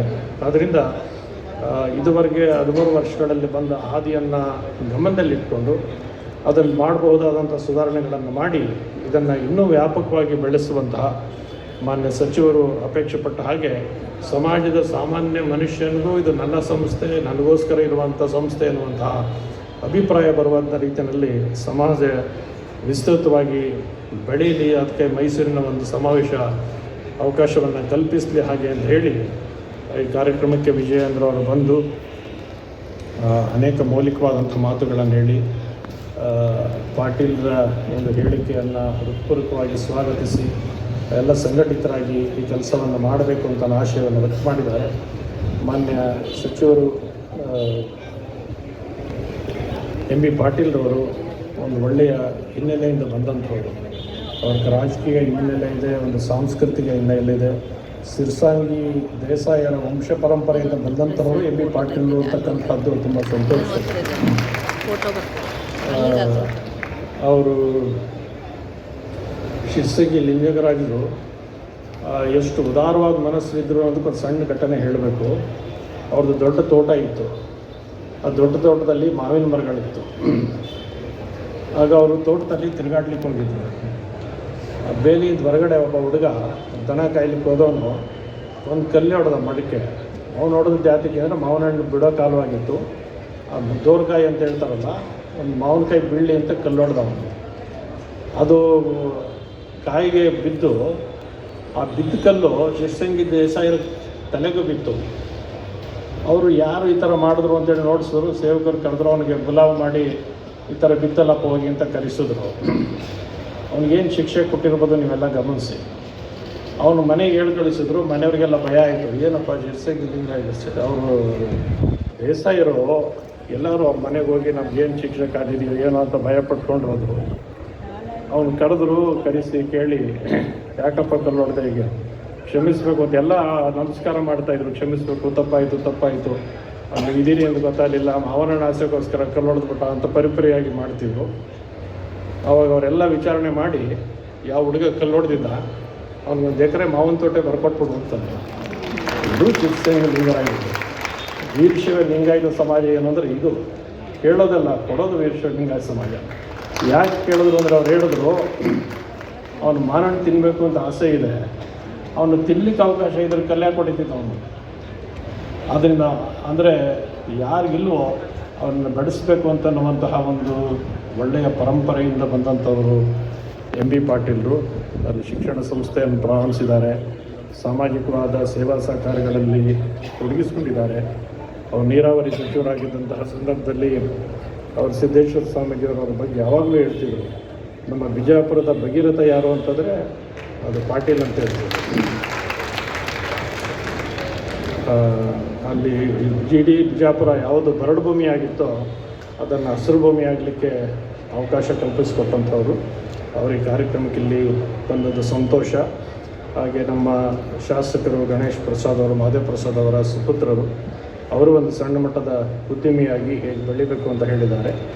ಹಾಗೆ ನಮ್ಮ ನ್ಯಾಯಮೂರ್ತಿಗಳಾದ ಸುಭಾಷ್ ಆಡಿಯವರು, ಅವರು ನ್ಯಾಯಮೂರ್ತಿಗಳಾಗಿ ಒಂದು ಅದಕ್ಕೆ ಘನತೆಯನ್ನು ನಿಮ್ಗೆ ಯಾವ್ದು ಚೆನ್ನಾಗಿದೆಯೋ, ಚೆನ್ನಾಗಿ ನಿಮ್ಮ ತಲೆಯಲ್ಲಿ ಇದೆಯೋ, ದೇವರು ಒಬ್ಬೊಬ್ಬರಿಗೂ ಇಂಟ್ಯೂಷನ್ ಕೊಟ್ಟಿರ್ತಾನೆ. ಒಬ್ಬೊಬ್ಬರಿಗೂ ನೀವೇನೇ ವಿದ್ಯಾಭ್ಯಾಸ ಮಾಡಲಿ ಅವ್ರದ್ದು ಪರ್ಸ್ನಲ್ ಇದು ನಾಲೆಡ್ಜ್ ಇರ್ತದೆ. ಅದನ್ನ ಆ ದಾರಿಯಲ್ಲಿ ನೀವು ಬಿಸ್ನೆಸ್ ಸೆಲೆಕ್ಟ್ ಮಾಡ್ಕೋಬೇಕು. ಅದನ್ನು ಸೆಲೆಕ್ಟ್ ಮಾಡಿಕೊಂಡು ಹೋಗ್ತಾ ಇರಬೇಕು. ಇದೊಂದೇ ಅಲ್ಲ, ಯಾವುದಾಗಲಿ ಅದನ್ನು ಮಾಡಬೇಕು. ಆಮೇಲೆ ಒಂದು ಬಿಸ್ನೆಸ್ ಮಾಡಬೇಕಾದ್ರೆ ನೀವು ಯಾರೋ ಬರ್ತಾರೆ, ನೀವೆಲ್ಲ ಅದಕ್ಕೊಂದಷ್ಟು ದುಡ್ಡು ಹಾಕಿ, ಅದಕ್ಕೊಂದಷ್ಟು ಶೇರ್ ಹಾಕಿ, ಇವೆಲ್ಲ ಮಾಡೋಕ್ಕೆ ಹೋಗ್ಬಾರ್ದು. ನಾನು ಅಷ್ಟೇ, ನಾನು ಮಾಡೋವಾಗ ಇನ್ಫೋಸಿಸ್ ಅವೆಲ್ಲ ಅವ್ರು ಶುರು ಮಾಡುವಾಗೆ ನಾವು ಮಾಡಿದ್ದು. ಅವಾಗೆಲ್ಲ ಹೇಳ್ತಾ ಇದ್ರು, ಓ ಸಾಫ್ಟ್ವೇರ್ ಎಲ್ಲ ಅಷ್ಟು ಏನು ಇಟ್ ಈಸ್ ಅಂಡರ್ ಫೈರ್, ನೀವು ಯಾಕೆ ಸಾಫ್ಟ್ವೇರ್ ಕಂಪ್ನಿ ಮಾಡಬಾರ್ದು ಅಂತ. ನಾನು ಹೇಳಿದೆ ಎಲ್ರಿಗೂ, ನನಗೇನು ಗೊತ್ತೋ ಅದು ಮಾಡ್ತೀನಿ, ನಾನು ಗೊತ್ತಿಲ್ಲದೆ ಇರೋರು ಯಾವುದಕ್ಕೂ ಕೈ ಹಾಕಲ್ಲ. ಗೊತ್ತಿಲ್ಲದೆ ಇರೋರು ಯಾವುದಕ್ಕೂ ಮಾಡಬಾರ್ದು ಬಿಸ್ನೆಸ್ಸು. ಗೊತ್ತಿರೋದು ಏನೇನು ಸಬ್ಜೆಕ್ಟ್ ಗೊತ್ತಿದೆಯೋ, ಏನೇನು ನಮ್ಮ ತಲೆಯಲ್ಲಿದೆಯೋ ಅದನ್ನು ಮಾತ್ರ ಮಾಡಬೇಕು. ಸೊ ಹೀಗೆ ಮಾಡಬೇಕು. ಹೀಗೆ ಎಲ್ಲ ಬಿಸ್ನೆಸ್ಸಲ್ಲೂ ನೀವು ಎಕ್ಸೆಲ್ ಮಾಡಬೇಕು. ಇನ್ನೊಂದು ಉದಾಹರಣೆ ಹೇಳ್ತೀನಿ. ನನಗೆ ಈಗ ನಾನು ಪ್ರಾಜೆಕ್ಟ್ ಮಾಡ್ತಾ ಇದ್ದೆ 1990ಯಲ್ಲಿ ಆದರ್ಶ್ ಪ್ಯಾಲೇಸ್ ಅಂತ ಒಂದು ಜಯನಗರ್ 5th ಬ್ಲಾಕ್ನಲ್ಲಿ ಮಾಡಿದೆ. ಅದು ಪ್ರಾಜೆಕ್ಟ್ ಏನಾಯಿತು ಅಂದರೆ, it was suppose to be best in the country. ಎಲ್ಲ ಡೆವಲಪರ್ಸ್ ಬಂದು ಎಲ್ಲ ವಿಸಿಟ್ ಮಾಡಿದ್ರು, ಅಲ್ಲಿಂದ ಕ್ವಾಲಿಟಿ ಕೆಲವರೆಲ್ಲ ಕ್ಯಾರಿ ಮಾಡಿದ್ರು. ಅದೇ ಥರ ನಾನು 2001ನಲ್ಲಿ ಪಾಮ್ ಮಿಡೋಸ್ ಅಂತ ಒಂದು ಪ್ರಾಜೆಕ್ಟ್ ಮಾಡಿದೆ, villa project, first gated community in India. First ಅದು 570 ವಿಲ್ಲಾಸ್ ಇದೆ. ಇದೆಲ್ಲ no compound walls, entire thing is landscape. ಇದೆಲ್ಲ ಆಗೋವಾಗ ಆ ಪ್ರಾಜೆಕ್ಟ್ ಎಲ್ಲಿವರೆಗೂ ಬಂತು ಅಂದರೆ, it was featured in New York Times 2 times in front page big picture. ಇಂಥ ಪ್ರಾಜೆಕ್ಟ್ಗಳು ಇಂಡಿಯಾದಲ್ಲಿ ಬರ್ತಾ ಇದೆ ಹೀಗೆ ಅಂತ. ಹೀಗೆ ನಾವು ಕರೆಕ್ಟಾಗಿ ಕಾನ್ಸಂಟ್ರೇಟ್ ಮಾಡಿದ್ರೆ ಎಲ್ಲ ಅಚೀವ್ ಮಾಡ್ಬೋದು. ಸೊ ಇದನ್ನು ಹೇಳ್ತಾ ತಮ್ಮೆಲ್ರಿಗೂ, ಯಾರ್ಯಾರು ಯುವಕರಿದ್ದೀರಿ, ಇವಾಗ ಶುರು ಮಾಡಿದ್ದೀರೋ ಎಲ್ರಿಗೂ ನನ್ನ ಹೃತ್ಪೂರ್ವಕ ನನ್ನ ಬೆಸ್ಟ್ ವಿಶಸ್ ಹೇಳ್ತಾ, ಎಲ್ರಿಗೂ ಚೆನ್ನಾಗಿ ಉದ್ಧಾರ ಆಗಬೇಕು. ನಮ್ಮ ಕಮ್ಯುನಿಟಿಯಲ್ಲಿ ಇನ್ನೂ ಭಾಳ ಜನ ಬರಬೇಕು, ಇನ್ನೂ ಬಹಳ ಉದ್ಯೋಗ ಮಾಡಬೇಕು. ಅಂದರೆ ಉದ್ಯೋಗ ಅಲ್ಲ, ಉದ್ಯೋಗ ಕೊಡಿಸ್ಬೇಕು. ನಾವು ಆ ಥರ ಮಾಡಬೇಕು ಅಂತ ನಾನು ಕೇಳ್ಕೊತ, ನನ್ನ ಸ್ವಾಮೀಜಿಗಳ ಪಾದಾರವಿಂದಗಳಿಗೆ ನಮಿಸುತ್ತಾ ನಾನು ನನ್ನ ಮಾತುಗಳನ್ನು ಮುಗಿಸ್ತೇನೆ. ಶರಣು.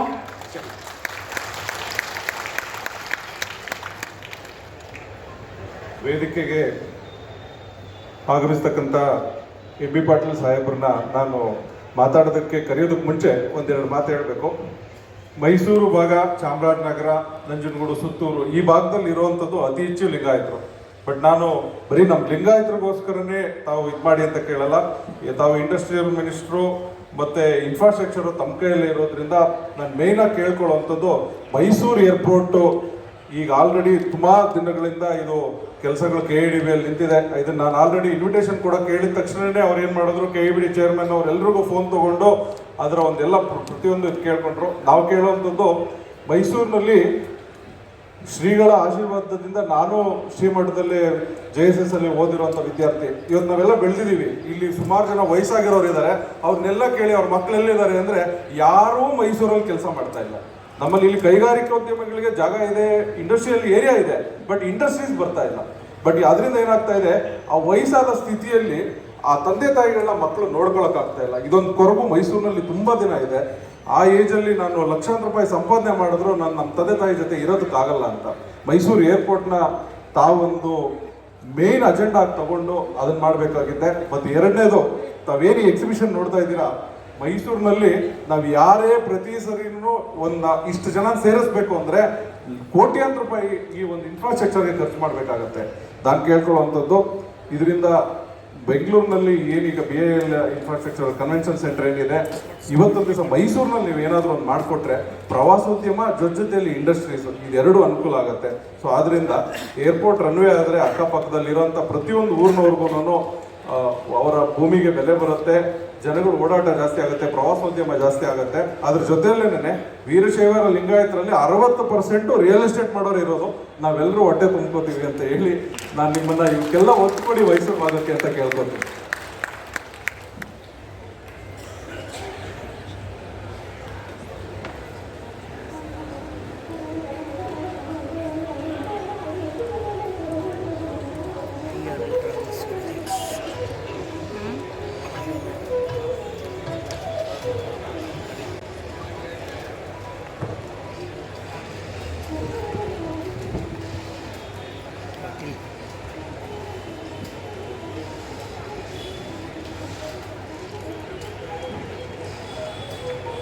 ಇಂಟರ್ನ್ಯಾಷನಲ್ ಲಿಂಗಾಯತ್ ಯೂತ್ ಫೋರಂ ವತಿಯಿಂದ ವೀರಶೈವ ಲಿಂಗಾಯತ ಗ್ಲೋಬಲ್ ಬಿಸ್ನೆಸ್ ಕಾನ್ಕ್ಲೇವನ್ನು 2025 ಇಂದು ಮೈಸೂರಿನಲ್ಲಿ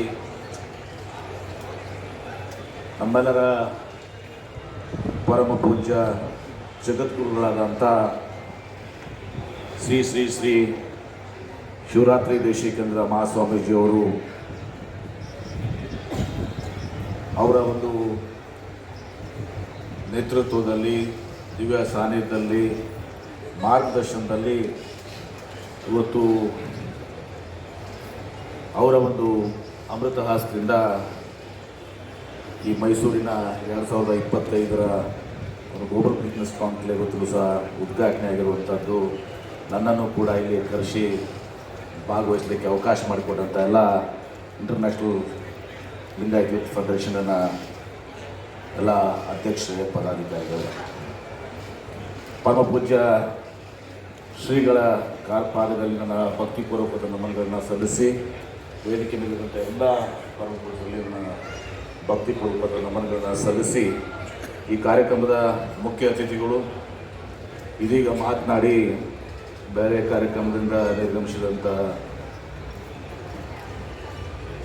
BJPಯ ರಾಜ್ಯ ಅಧ್ಯಕ್ಷರು ಹಾಗೂ ಶಿಕಾರಿಪುರದ ಶಾಸಕರು ಆತ್ಮೀಯರಾದಂಥ ಶ್ರೀ BY ವಿಜೇಂದ್ರ ಅವರೇ, ಗುಂಡ್ಲುಪೇಟಿನ ಶಾಸಕರು ಆತ್ಮೀಯ ಸಹೋದರರಾದಂಥ ಶ್ರೀ HM ಗಣೇಶ್ ಪ್ರಸಾದ್ ಅವರೇ,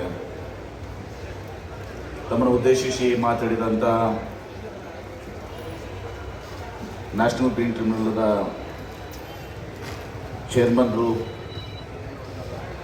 ನಿವೃತ್ತ ನ್ಯಾಯಮೂರ್ತಿಗಳಾದಂಥ ಹಿರಿಯರಾದಂಥ ಶ್ರೀ ಸುಭಾಷ್ ಆಡಿ ಸಾಹೇಬ್ರೆ, ಇದೀಗ ನಮ್ಮನ್ನು ಸಚಿವನಾಗಿದೆ.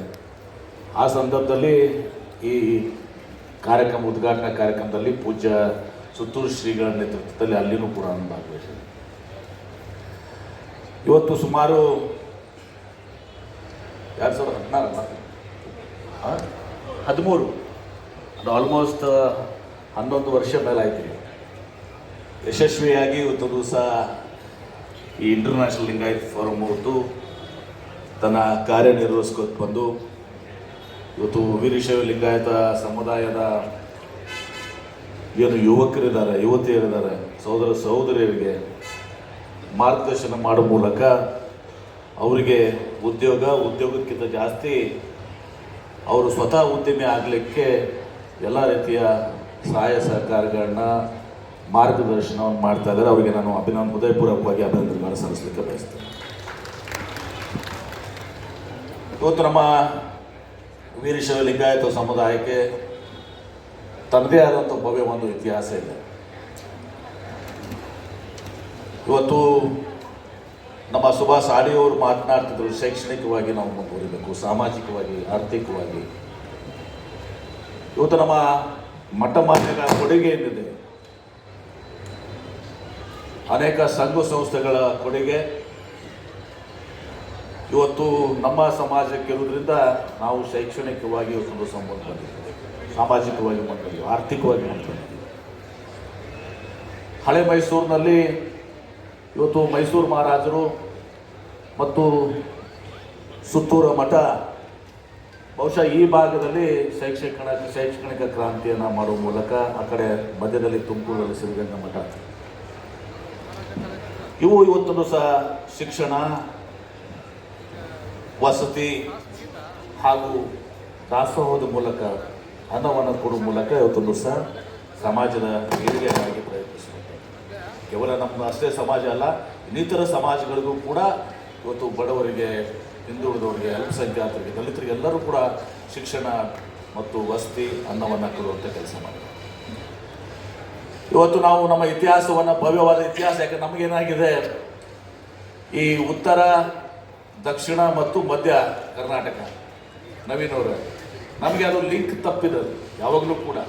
ನಾವೇನೋ ಮಾಡಿದ್ರು ನಾವು ಉತ್ತರ ಕರ್ನಾಟಕದಲ್ಲಿ ಮಾಡ್ತೀವಿ, ನೀವೇನಾದರೂ ಮಾಡಿದ ಈ ಕಡೆ ದಕ್ಷಿಣ ಕರ್ನಾಟಕ ಮಾಡ್ತೀವಿ. ಎಲ್ಲೋ ಒಂದು ಕಡೆ ಆ ಇದು ವೃದ್ಧಿ ಆಗಬೇಕು.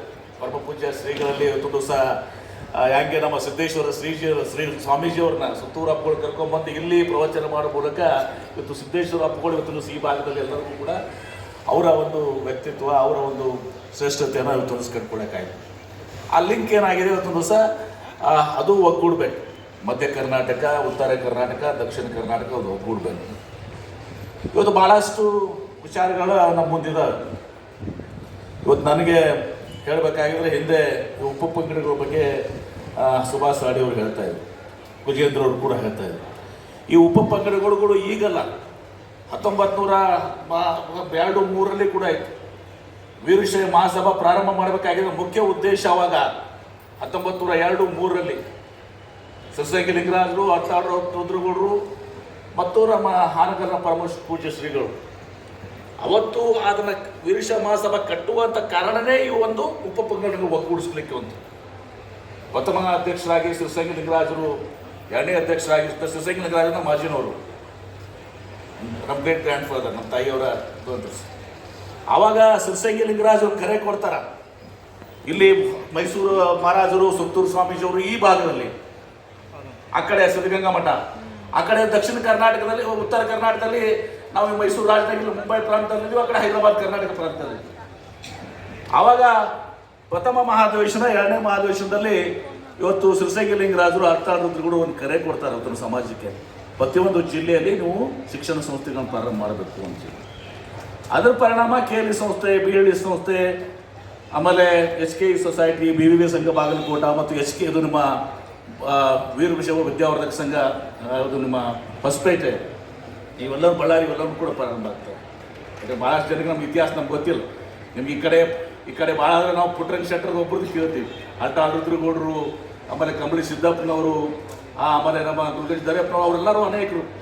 ಒಗ್ಗುಗಳು ಕಟ್ಟಿಯವ್ರ ಬಗ್ಗೆನೇ ಗೊತ್ತಿರಲಿಲ್ಲ. ಪರಮ ಪೂಜ್ಯ ಸುತ್ತೂರು ಮಹಾಸ್ವಾಮೀಜಿಯವರು, ಅವರು ಸಿದ್ದೇಶ್ವರ ಮಹಾಸ್ವಾಮೀಜಿಯವರು, MP ಪ್ರಕಾಶ್ ಅವರು ಮತ್ತು MM ಕಲಬುರ್ಗಿ ಅವರು ಹೂವಿನ ಹಡಗಲಿ ಒಂದು ಮೀಟಿಂಗ್ ಮಾಡಿ ಒಗ್ಗುಗಳು ಕಟ್ಟಿಯವರು ಒಂದು ಸಂಶೋಧನಾ ಕೇಂದ್ರ ಆಗಬೇಕು ಅಂತೇಳಿ ಇವತ್ತು ನಮಗೆ ಒಂದು ಮಾರ್ಗದರ್ಶನ ಮಾಡೋ ಮೂಲಕ ಒಗ್ಗುಗಳು ಕಟ್ಟಿಯವರ ಒಂದು ಸಂಶೋಧನಾ ಸಂಸ್ಥೆ ಪ್ರಾರಂಭ ಆಗಿ ಈಗ ಎಲ್ಲ ಕಡೆನೇ ಇವತ್ತು ದಿವಸ ಒಗ್ಗುಗಳು ಕಟ್ಟಿಯವ್ರ ಬಗ್ಗೆ ಗೊತ್ತಾಗ್ತಾ ಇದೆ.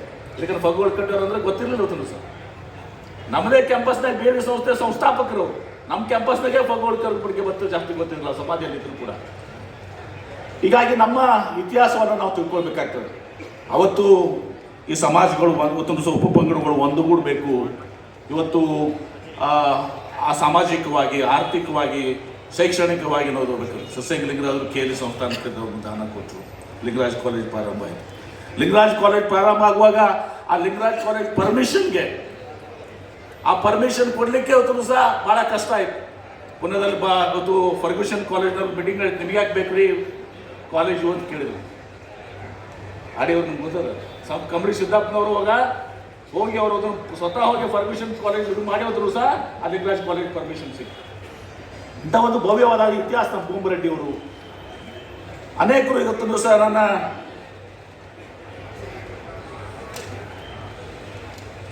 ರಾವ್ ಬಹದ್ದೂರ್ ವಾರದ್ ಮಲ್ಲಪ್ಪನವರು ಇವತ್ತು ಅವರು ಈ ಉದ್ಯೋಗಕ್ಕೆ ಹೆಚ್ಚಿನ ಒಂದು ನಮ್ಮ ಸಮಾಜಕ್ಕೆ ಇವತ್ತೊಂದು ಸಹ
ಅದೆಲ್ಲದರಲ್ಲೂ ಕೂಡ ಹೆಚ್ಚಿನ ರೀತಿಯಲ್ಲಿ ಜನರು ಭಾಗವಹಿಸಿ ವ್ಯಾಪ್ತಂ ಏನ ಚರಾಚರಂ ತತ್ಪದಂ ದರ್ಶಿತಂ ಏನ ತಸ್ಮೈ ಶ್ರೀ ಗುರುವೇ ನಮಃ.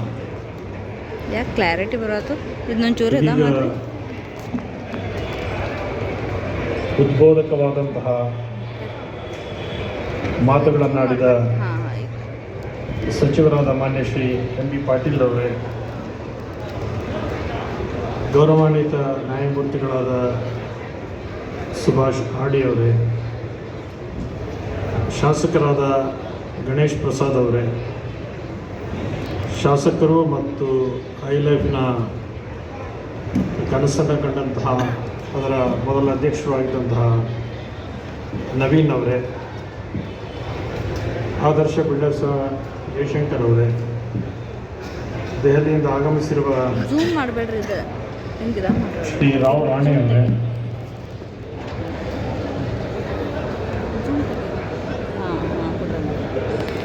ಶ್ರೀ ಸಂತೋಷ್ ಕೆಂಚಾಂಬ ಅವರೇ, ಪ್ರಶಾಂತ್ ಅವರೇ, ಮಹಾದೇವ್ ಪ್ರಸಾದ್ ಅವರೇ, ಹಾಗೂ ಐಲೈಫ್ನ ಮೈಸೂರು ಘಟಕ ಹಾಗೂ ರಾಜ್ಯ ಘಟಕದ ಎಲ್ಲ ಪದಾಧಿಕಾರಿಗಳೇ, ವೇದಿಕೆಯಲ್ಲಿ ಸಭಾಂಗಣದಲ್ಲಿ ಉಪಸ್ಥಿತರಿರುವ ಎಲ್ಲ ಗಣ್ಯಮಾನ್ಯರೇ ಹಾಗೂ ಆತ್ಮೀಯರೇ, ಐಲೈಫ್ನಿಂದ 3ನೇ ಬಾರಿಗೆ ಮೈಸೂರಿನಲ್ಲಿ ಈ ಒಂದು ಸಮಾವೇಶ ನಡೀತಾ ಇದೆ. ಈ ಹಿಂದೆ ಬೆಂಗಳೂರು ಮತ್ತು ಹುಬ್ಬಳ್ಳಿಗಳಲ್ಲಿ ಯಶಸ್ವಿಯಾಗಿ ಈ ಗ್ಲೋಬಲ್ ಬಿಸಿನೆಸ್ ಕಾನ್ಕ್ಲೇವನ್ನು ವ್ಯವಸ್ಥೆ ಮಾಡಿ ಅದರ ಒಂದು ಯಶಸ್ಸಿನ ಫಲವಾಗಿ ಈ ಭಾಗದ ಜನರಿಗೂ ಇದರ ಸದುಪಯೋಗ ಆಗಬೇಕು ಮತ್ತು ಅದು ವಿಸ್ತಾರವಾಗಿ ಬೆಳಿಬೇಕು ಅಂತನ್ನುವ ಸದುದ್ದೇಶದಿಂದ ಮೈಸೂರಿನಲ್ಲಿ ಕಾನ್ಕ್ಲೇವ್ ನಡೀತಾ ಇದೆ. ಇಲ್ಲಿ ಮಾತನಾಡಿದ ಎಲ್ಲ ಗಣ್ಯರು, ವಿಜಯ ಅಂದ್ರವ್ರು ಮಾತನಾಡ್ತಾ ಹೇಳಿದ್ದಾರೆ, ಇತರರು ಎಲ್ಲ ಮಾತನಾಡಿದ್ದಾರೆ. ಎಲ್ಲರೂ ಹೃದಯ ತುಂಬಿ ಮನಸ್ಸು ಬಿಚ್ಚಿ ಈ ಸಮಾಜ ಹೇಗೆ ಸಂಘಟಿತವಾಗಬೇಕು ಅನ್ನೋದಕ್ಕೆ ಅವರ ಅಂತರಾಳದ ಮಾತುಗಳನ್ನು ಹಂಚಿಕೊಂಡಿರೋದು ಈ ಕಾರ್ಯಕ್ರಮದ ಒಂದು ವಿಶೇಷ ಹಾಗೆ ಅಂತ ಭಾವಿಸಬೇಕು. ಈ ಸಮಾಜಕ್ಕೆ, ವೀರಶೈವ ಲಿಂಗಾಯತ ಸಮಾಜಕ್ಕೆ ತನ್ನದೇ ಆದಂತಹ ಭವ್ಯ ಇತಿಹಾಸ ಇದೆ.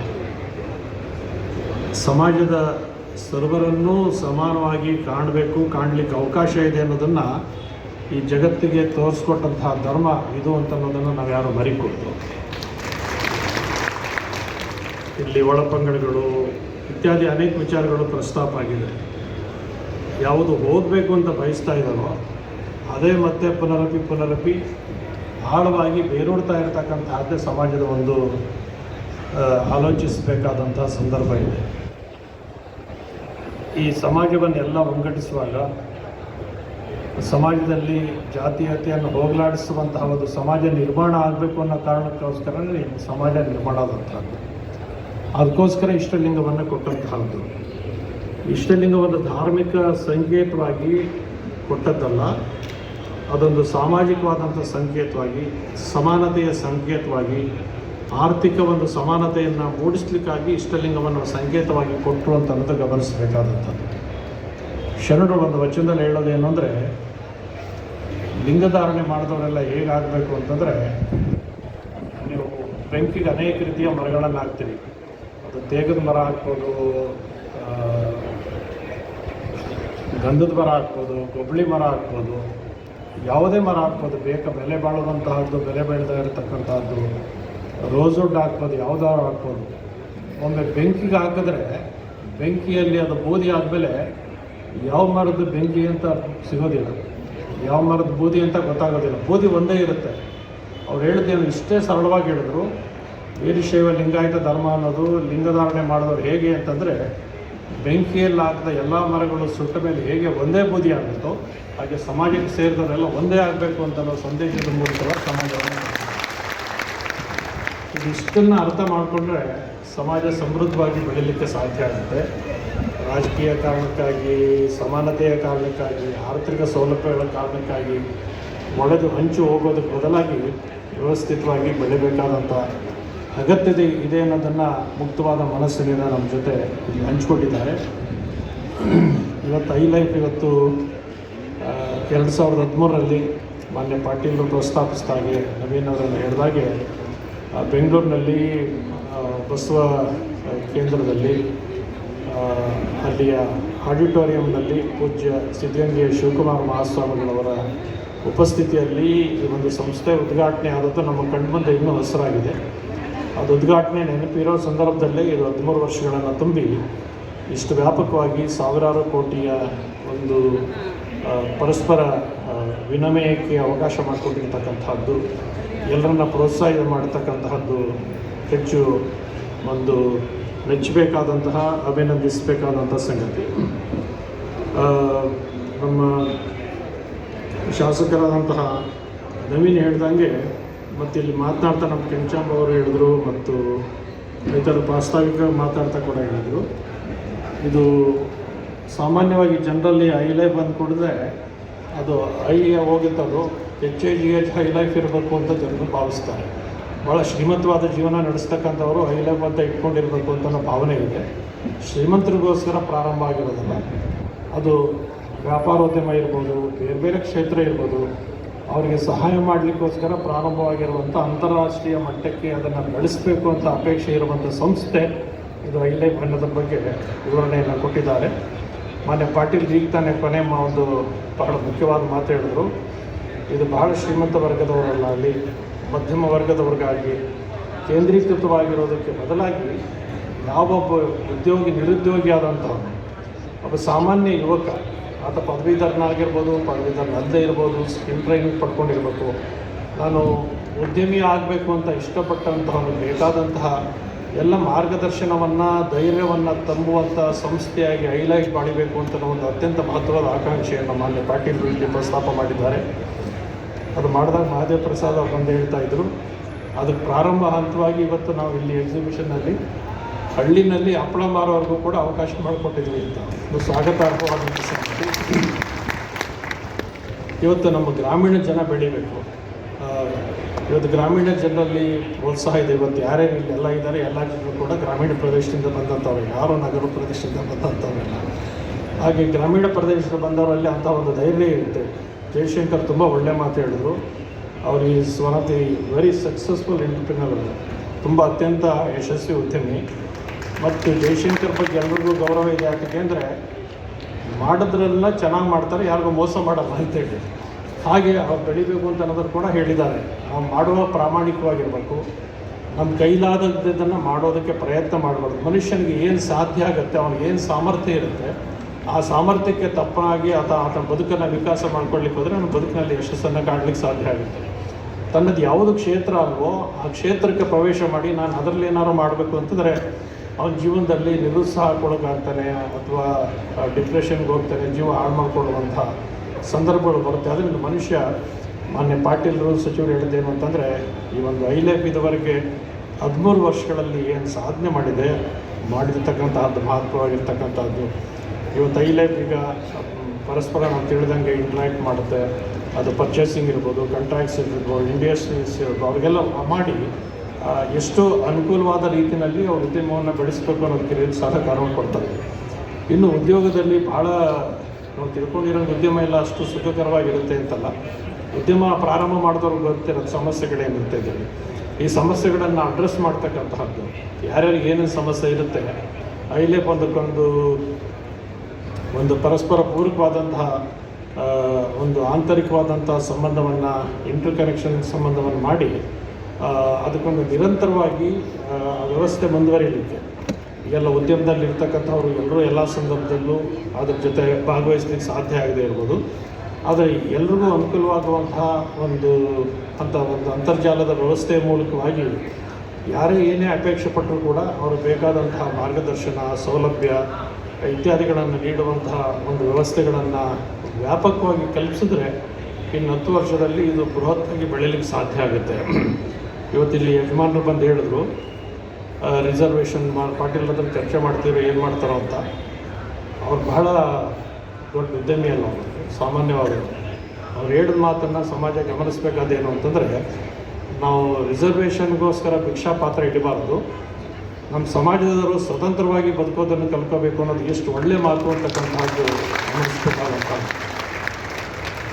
ಹೈ ಲೈಫ್ನಂಥ ಸಂಸ್ಥೆಗಳು 100 ಸಂಸ್ಥೆ ಬಂದು ಈ ಮಾರ್ಗದರ್ಶನ ಮಾಡಿದ್ರೆ ಖಂಡಿತ ನಮ್ಮ ಸಮಾಜ ಹಾಗೆ ಸ್ವತಂತ್ರವಾಗಿ ನಿಲ್ಲುವಂತಹ ಅವಕಾಶವನ್ನು ಮಾಡಿಕೊಡುತ್ತೆ. ಕೆಂಚಮ್ಮ ಅವರು ಹೇಳಿದ್ರು, ಇತೊಬ್ಬರು ಹೇಳಿದ್ರು, ಏನಂತಂದರೆ ನಾವು ಎಂಪ್ಲಾಯೀಸ್ ಆಗಲಿಕ್ಕೆ ಇಷ್ಟಪಡಬಾರ್ದು, ಎಂಪ್ಲಾಯರ್ಸ್ ಆಗಬೇಕು, ಉದ್ಯೋಗಿಗಳಾಗಬಾರ್ದು, ಉದ್ಯಮಿಗಳಾಗಬೇಕು ಹಾಗೆ ಅಂತೇಳಿ ಅಂಥ ಒಂದು ಸಂಕಲ್ಪವನ್ನು ಮಾಡಿದ್ರೆ ಒಂದು ಕಾಲಕ್ಕೆ ಹಾಗೆ ಇದ್ದದ್ದು ಸಮಾಜ. ನೀವು ಒಂದು 60 ವರ್ಷದ ಹಿಂದಿನ ಇತಿಹಾಸ ನೋಡಿ, ರಾಜಕೀಯ ಕ್ಷೇತ್ರದಲ್ಲಿದ್ದಂಥವ್ರು ಸಮಾಜದವರು, ವ್ಯಾಪಾರ ಕ್ಷೇತ್ರದಲ್ಲಿದ್ದಂಥವ್ರು ಸಮಾಜದವರು, ಕಲಾ ಕ್ಷೇತ್ರದಲ್ಲಿದ್ದಂಥವ್ರು ಸಮಾಜದವರು, ನಾಟಕ ಕ್ಷೇತ್ರದಲ್ಲಿದ್ದಂಥ ಸಮಾಜದವರು, ಎಲ್ಲ ಕ್ಷೇತ್ರದಲ್ಲೂ ಇದ್ದಂಥವ್ರು ಕೂಡ ಈಗ ಹಿನ್ನಡೆಯಲಾಗಿ ಬೇರೆಯವರ ಆಶ್ರಯದಲ್ಲಿ ಬೆಳಿಬೇಕಾದಂತಹ ಅನಿವಾರ್ಯತೆ ಸಂದರ್ಭ ಬಂದಿರೋದನ್ನು ತಪ್ಪಿಸಬೇಕು ಅಂತಂದರೆ ಸಮಾಜದ ಪ್ರತಿಯೊಬ್ಬರು ಕೂಡ ಅಂಥ ಒಂದು ಸಂಕಲ್ಪವನ್ನು ಮಾಡಿ ತಮ್ಮ ಕಾಲ ಮೇಲೆ ತಾವು ನಿಂತು ಸ್ವಸಾಮರ್ಥ್ಯದಿಂದ ಕೆಲಸ ಮಾಡುವಂತಹ ಒಂದು ಕೆಲಸವನ್ನು ಮಾಡಬೇಕಾದ ಅಗತ್ಯ ಇದೆ. ಅಂಥದಕ್ಕೆ ಇಂಥ ಈ ಐಲೈಫ್ನ ಒಂದು ಮಾರ್ಗದರ್ಶನ ಸಮಾಜಕ್ಕೆ ನಿರಂತರವಾದ ಮಾರ್ಗದರ್ಶನವನ್ನು ಪಡಿಬೇಕು ಅಂತ ಒಂದು ಆಸೆ ಇದೆ. ನವೀನ್ ಆವಾಗ ಶಾಸಕರಾಗಿರಲಿಲ್ಲ, ಅವರು ಉದ್ಯೋಗಿಗಳಾಗಿ ಉತ್ಸಾಹದಿಂದ ಕೆಲಸ ಮಾಡ್ತಿದ್ರು. ಅದ್ರ ಬಗ್ಗೆ ಅತಿ ಉತ್ಸಾಹದಿಂದ ಇಂಥದ್ದನ್ನು ಮಾಡಬೇಕು ಅಂತ ಸಂಕಲ್ಪ ಮಾಡೋದ್ರಿಂದ ಅವರೆಲ್ಲ ಸ್ನೇಹಿತರು ಸೇರಿ ಇದನ್ನು ಪ್ರಾರಂಭ ಮಾಡಲಿಕ್ಕೆ ಸಾಧ್ಯ ಆಯಿತು. ನಮ್ಮ ತುಮಕೂರು ದಯಾನಂದ್ ಕೂಡ ಇಲ್ಲಿ ಬಂದಿದ್ದಾರೆ, ಅಮೇರಿಕಾದಿಂದ ಡೆಟ್ರಾಯ್ಟ್ನಲ್ಲಿದ್ದಾರೆ. ತುಮಕೂರಿನವರು ಇವತ್ತು ಬೆಳಿಗ್ಗೆ ಕಾರ್ಯಕ್ರಮಕ್ಕೆ ಬಂದಿದ್ದಾರೆ. ಅಲ್ಲಿ ಅಮೇರಿಕಾದಲ್ಲಿ ಒಂದು VSNA ಕನ್ವೆನ್ಷನ್ ಇತ್ತು. ಆಗ ನವೀನ್ ಬಂದಿದ್ದರು. ನವೀನ್ಗೊಂದು 2-3 ನಿಮಿಷ ಮಾತಾಡಪ್ಪ ಅಂತ ಹೇಳಿದರು. ನವೀನ್ ಒಂದು 45-50 ನಿಮಿಷ ಮಾತಾಡಿದ್ರು. ಅದಕ್ಕೆ ನಾವು ನವೀನಿಗೆ ತಮಾಷೆ ಮಾಡಿದ್ವಿ, ಬಂದಮೇಲೆ ಇದು VSNA ಕನ್ವೆನ್ಷನ್ ಆಗಲಿಲ್ಲ, ಇದು ಐಲೈಫ್ ಕನ್ವೆನ್ಷನ್ ಆಯ್ತಲ್ಲಪ್ಪ ಹಾಗೆ ಅಂತ ಅಲ್ಲಿ ತಮಾಷೆ ಮಾಡಿದ್ವಿ. ನವೀನ್ಗೆ ಬಗ್ಗೆ ತುಂಬ ಆಸಕ್ತಿ ಇದೆ, ಅವರು ಇದನ್ನು ಬೆಳೆಸಬೇಕು ಅಂತ ಅವರದೇ ಆದಂಥ ನೀತಿ ನಿಯಮಗಳನ್ನು ಬಳಸ್ಕೊಂಡಿದ್ದಾರೆ. ಇದು ವ್ಯಕ್ತಿಗತವಾದ ವೈಯಕ್ತಿಕ ಪ್ರತಿಷ್ಠೆಯ ಸಂಸ್ಥೆಯಾಗಿ ಬೆಳೆಸದೆ ಇದು ಸಮಾಜದ ಸಂಸ್ಥೆಯಾಗಿ ಬೆಳಿಬೇಕು. ಎಲ್ಲರೂ ಯಾವಾಗಲೂ ಕೈ ಜೋಡಿಸಬೇಕು, ಅದನ್ನು ಮುನ್ನಡೆಸಬೇಕು ಅಂತನ್ನುವ ಸಂಕಲ್ಪವನ್ನು ಮಾಡಿದ್ದಾರೆ. ಆದ್ದರಿಂದ ಇದುವರೆಗೆ 13 ವರ್ಷಗಳಲ್ಲಿ ಬಂದ ಹಾದಿಯನ್ನು ಗಮನದಲ್ಲಿಟ್ಕೊಂಡು ಅದನ್ನು ಮಾಡಬಹುದಾದಂಥ ಸುಧಾರಣೆಗಳನ್ನು ಮಾಡಿ ಇದನ್ನು ಇನ್ನೂ ವ್ಯಾಪಕವಾಗಿ ಬೆಳೆಸುವಂತಹ ಮಾನ್ಯ ಸಚಿವರು ಅಪೇಕ್ಷೆ ಪಟ್ಟ ಹಾಗೆ ಸಮಾಜದ ಸಾಮಾನ್ಯ ಮನುಷ್ಯನಿಗೂ ಇದು ನನ್ನ ಸಂಸ್ಥೆ, ನನಗೋಸ್ಕರ ಇರುವಂಥ ಸಂಸ್ಥೆ ಎನ್ನುವಂತಹ ಅಭಿಪ್ರಾಯ ಬರುವಂಥ ರೀತಿಯಲ್ಲಿ ಸಮಾಜ ವಿಸ್ತೃತವಾಗಿ ಬೆಳೀಲಿ, ಅದಕ್ಕೆ ಮೈಸೂರಿನ ಒಂದು ಸಮಾವೇಶ ಅವಕಾಶವನ್ನು ಕಲ್ಪಿಸಲಿ ಹಾಗೆ ಅಂತ ಹೇಳಿ ಈ ಕಾರ್ಯಕ್ರಮಕ್ಕೆ ವಿಜಯೇಂದ್ರ ಅವರು ಬಂದು ಅನೇಕ ಮೌಲಿಕವಾದಂಥ ಮಾತುಗಳನ್ನು ಹೇಳಿ ಪಾಟೀಲ್ರ ಒಂದು ಹೇಳಿಕೆಯನ್ನು ಹೃತ್ಪೂರ್ವಕವಾಗಿ ಸ್ವಾಗತಿಸಿ ಎಲ್ಲ ಸಂಘಟಿತರಾಗಿ ಈ ಕೆಲಸವನ್ನು ಮಾಡಬೇಕು ಅಂತ ಆಶಯವನ್ನು ವ್ಯಕ್ತ ಮಾಡಿದ್ದಾರೆ. ಮಾನ್ಯ ಸಚಿವರು MB ಪಾಟೀಲ್ರವರು ಒಂದು ಒಳ್ಳೆಯ ಹಿನ್ನೆಲೆಯಿಂದ ಬಂದಂಥವರು. ಅವ್ರಿಗೆ ರಾಜಕೀಯ ಹಿನ್ನೆಲೆ ಇದೆ, ಒಂದು ಸಾಂಸ್ಕೃತಿಕ ಹಿನ್ನೆಲೆ ಇದೆ. ಸಿರ್ಸಾಂಗಿ ದೇಸಾಯರ ವಂಶ ಪರಂಪರೆಯಿಂದ ಬಂದಂಥವರು MB ಪಾಟೀಲ್ ಅಂತಕ್ಕಂಥದ್ದು ತುಂಬ ಸಂತೋಷ. ಅವರು ಶಿರ್ಸಗಿ ಲಿಂಗರಾಜರು ಎಷ್ಟು ಉದಾರವಾದ ಮನಸ್ಸಿದ್ರು ಅನ್ನೋದಕ್ಕೊಂದು ಸಣ್ಣ ಘಟನೆ ಹೇಳಬೇಕು. ಅವ್ರದ್ದು ದೊಡ್ಡ ತೋಟ ಇತ್ತು. ಆ ದೊಡ್ಡ ತೋಟದಲ್ಲಿ ಮಾವಿನ ಮರಗಳಿತ್ತು. ಆಗ ಅವರು ತೋಟದಲ್ಲಿ ತಿರುಗಾಡ್ಲಿಕ್ಕೆ ಹೋಗಿದ್ರು. ಬೇಲಿಯಿಂದ ಹೊರಗಡೆ ಒಬ್ಬ ಹುಡುಗ ದನ ಕಾಯ್ಲಿಕ್ಕೆ ಹೋದವನು ಒಂದು ಕಲ್ಲಿ ಹೊಡೆದ ಮಡಕೆ. ಅವ್ನು ಹೊಡೆದ ಜಾತಿಗೆ ಅಂದರೆ ಮಾವಿನ ಹಣ್ಣು ಬಿಡೋ ಕಾಲವಾಗಿತ್ತು. ಆ ದೋರ್ಕಾಯಿ ಅಂತ ಹೇಳ್ತಾರಲ್ಲ, ಒಂದು ಮಾವಿನಕಾಯಿ ಬೀಳಲಿ ಅಂತ ಕಲ್ಲು ಹೊಡೆದವನು. ಅದು ಕಾಯಿಗೆ ಬಿದ್ದು ಆ ಬಿದ್ದ ಕಲ್ಲು ಶಿರ್ಸಂಗಿ ದೇಸಾಯರ ತಲೆಗೂ ಬಿತ್ತು. ಅವರು ಯಾರು ಈ ಥರ ಮಾಡಿದ್ರು ಅಂತೇಳಿ ನೋಡಿಸಿದ್ರು. ಸೇವಕರು ಕರೆದ್ರು, ಅವನಿಗೆ ಬುಲಾವ್ ಮಾಡಿ ಈ ಥರ ಬಿತ್ತಲ್ಲಪ್ಪ ಹೋಗಿ ಅಂತ ಕರೆಸಿದ್ರು. ಅವನಿಗೇನು ಶಿಕ್ಷೆ ಕೊಟ್ಟಿರ್ಬೋದು ನೀವೆಲ್ಲ ಗಮನಿಸಿ. ಅವನು ಮನೆಗೆ ಹೇಳಿ ಕಳಿಸಿದ್ರು. ಮನೆಯವರಿಗೆಲ್ಲ ಭಯ ಆಯಿತು, ಏನಪ್ಪ ಶಿರ್ಸಂಗಿ ಅವರು ದೇಸಾಯರು ಎಲ್ಲರೂ ಅವ್ರ ಮನೆಗೆ ಹೋಗಿ ನಮ್ಗೇನು ಶಿಕ್ಷೆ ಕಾದಿದೆಯೋ ಏನೋ ಅಂತ ಭಯ ಪಟ್ಕೊಂಡು ಹೋದರು. ಅವನು ಕರೆಸಿ ಕೇಳಿ, ಯಾಕಪ್ಪ ಕಲ್ಲು ಹೊಡೆದೆ, ಈಗ ಕ್ಷಮಿಸಬೇಕು ಅಂತ ಎಲ್ಲ ನಮಸ್ಕಾರ ಮಾಡ್ತಾಯಿದ್ರು. ಕ್ಷಮಿಸಬೇಕು, ತಪ್ಪಾಯಿತು ಅಲ್ಲಿ ಇದೀರಿ ಅಂತ ಗೊತ್ತಾಗಲಿಲ್ಲ, ಮಾವನ ಆಸೆಗೋಸ್ಕರ ಕಲ್ಲು ಹೊಡೆದ್ಬಿಟ್ಟ ಅಂತ ಪರಿಪರಿಯಾಗಿ ಮಾಡ್ತಿದ್ರು. ಅವಾಗ ಅವರೆಲ್ಲ ವಿಚಾರಣೆ ಮಾಡಿ ಯಾವ ಹುಡುಗ ಕಲ್ಲು ಹೊಡೆದಿದ್ದ ಅವ್ನಿಗೊಂದು ಎಕರೆ ಮಾವಿನ ತೋಟ ಬರ್ಕೊಟ್ಬಿಡು ಅಂತಂದ್ರೆ. ಇದು ಶಿರ್ಸಂಗಿ ಲಿಂಗಾಯತ. ವೀರಶೈವ ಲಿಂಗಾಯತ ಸಮಾಜ ಏನಂದ್ರೆ ಇದು ಕೇಳೋದಲ್ಲ, ಕೊಡೋದು ವೀರಶೈವ ಲಿಂಗಾಯತ ಸಮಾಜ. ಯಾಕೆ ಕೇಳಿದ್ರು ಅಂದರೆ ಅವ್ರು ಹೇಳಿದ್ರು, ಅವನು ಮಾನಣ್ಣ ತಿನ್ನಬೇಕು ಅಂತ ಆಸೆ ಇದೆ, ಅವನು ತಿನ್ನಲಿಕ್ಕೆ ಅವಕಾಶ ಇದ್ರೆ ಕಲ್ಯಾಣ ಕೊಟ್ಟಿದ್ದ ಅವನು. ಆದ್ದರಿಂದ ಅಂದರೆ ಯಾರಿಗಿಲ್ವೋ ಅವನ್ನ ಬೆಳೆಸಬೇಕು ಅಂತ ಅನ್ನುವಂತಹ ಒಂದು ಒಳ್ಳೆಯ ಪರಂಪರೆಯಿಂದ ಬಂದಂಥವರು ಎಂ ಬಿ ಪಾಟೀಲರು. ಅಲ್ಲಿ ಶಿಕ್ಷಣ ಸಂಸ್ಥೆಯನ್ನು ಪ್ರಾರಂಭಿಸಿದ್ದಾರೆ, ಸಾಮಾಜಿಕವಾದ ಸೇವಾ ಸಹಕಾರಗಳಲ್ಲಿ ತೊಡಗಿಸ್ಕೊಂಡಿದ್ದಾರೆ. ಅವರು ನೀರಾವರಿ ಸಚಿವರಾಗಿದ್ದಂತಹ ಸಂದರ್ಭದಲ್ಲಿ ಅವರು ಸಿದ್ದೇಶ್ವರ ಸ್ವಾಮೀಜಿಯವರ ಬಗ್ಗೆ ಯಾವಾಗಲೂ ಹೇಳ್ತಿದ್ರು, ನಮ್ಮ ಬಿಜಾಪುರದ ಭಗೀರಥ ಯಾರು ಅಂತಂದರೆ ಅದು ಪಾಟೀಲ್ ಅಂತ ಹೇಳ್ತಿದ್ರು. ಅಲ್ಲಿ ಬಿಜಾಪುರ ಯಾವುದು ಬರಡು ಭೂಮಿ ಆಗಿತ್ತೋ ಅದನ್ನು ಹಸಿರು ಭೂಮಿ ಆಗಲಿಕ್ಕೆ ಅವಕಾಶ ಕಲ್ಪಿಸಿಕೊಟ್ಟಂಥವ್ರು. ಅವರಿಗೆ ಕಾರ್ಯಕ್ರಮಕ್ಕೆ ಇಲ್ಲಿ ಬಂದದ್ದು ಸಂತೋಷ. ಹಾಗೆ ನಮ್ಮ ಶಾಸಕರು ಗಣೇಶ್ ಪ್ರಸಾದ್ ಅವರು, ಮಹದೇವ್ ಪ್ರಸಾದ್ ಅವರ ಸುಪುತ್ರರು, ಅವರು ಒಂದು ಸಣ್ಣ ಮಟ್ಟದ ಉದ್ಯಮಿಯಾಗಿ ಹೇಗೆ ಬೆಳಿಬೇಕು ಅಂತ ಹೇಳಿದ್ದಾರೆ. ಹಾಗೆ ನಮ್ಮ ನ್ಯಾಯಮೂರ್ತಿಗಳಾದ ಸುಭಾಷ್ ಆಡಿಯವರು, ಅವರು ನ್ಯಾಯಮೂರ್ತಿಗಳಾಗಿ ಒಂದು ಅದಕ್ಕೆ ಘನತೆಯನ್ನು ನೋಡಿ. ಇಲ್ಲಿಗೆ ಎಂಡ್ ಆಯಿತು. ತುಂಬ ಸ್ಟಾಲ್ಸ್ ಇದೆ, ಎಲ್ಲ ತೋರಿಸಿದ್ದೀನಿ. ಈಗ ಹೊರಗಡೆ ಫುಡ್ಡಿದೆ, ಅದನ್ನು ತೋರಿಸ್ತೀನಿ ಬನ್ನಿ. ನೋಡಿ, ಅಲ್ಲೆಲ್ಲ ಫುಡ್ ಸ್ಟಾಲ್ ಇದೆ. ತಿರುಗಾಡಿ ಸುಸ್ತಾಗ್ತೀವಲ್ವಾ, ಸ್ನ್ಯಾಕ್ಸ್ ತಿನ್ನೋಕ್ಕೆ.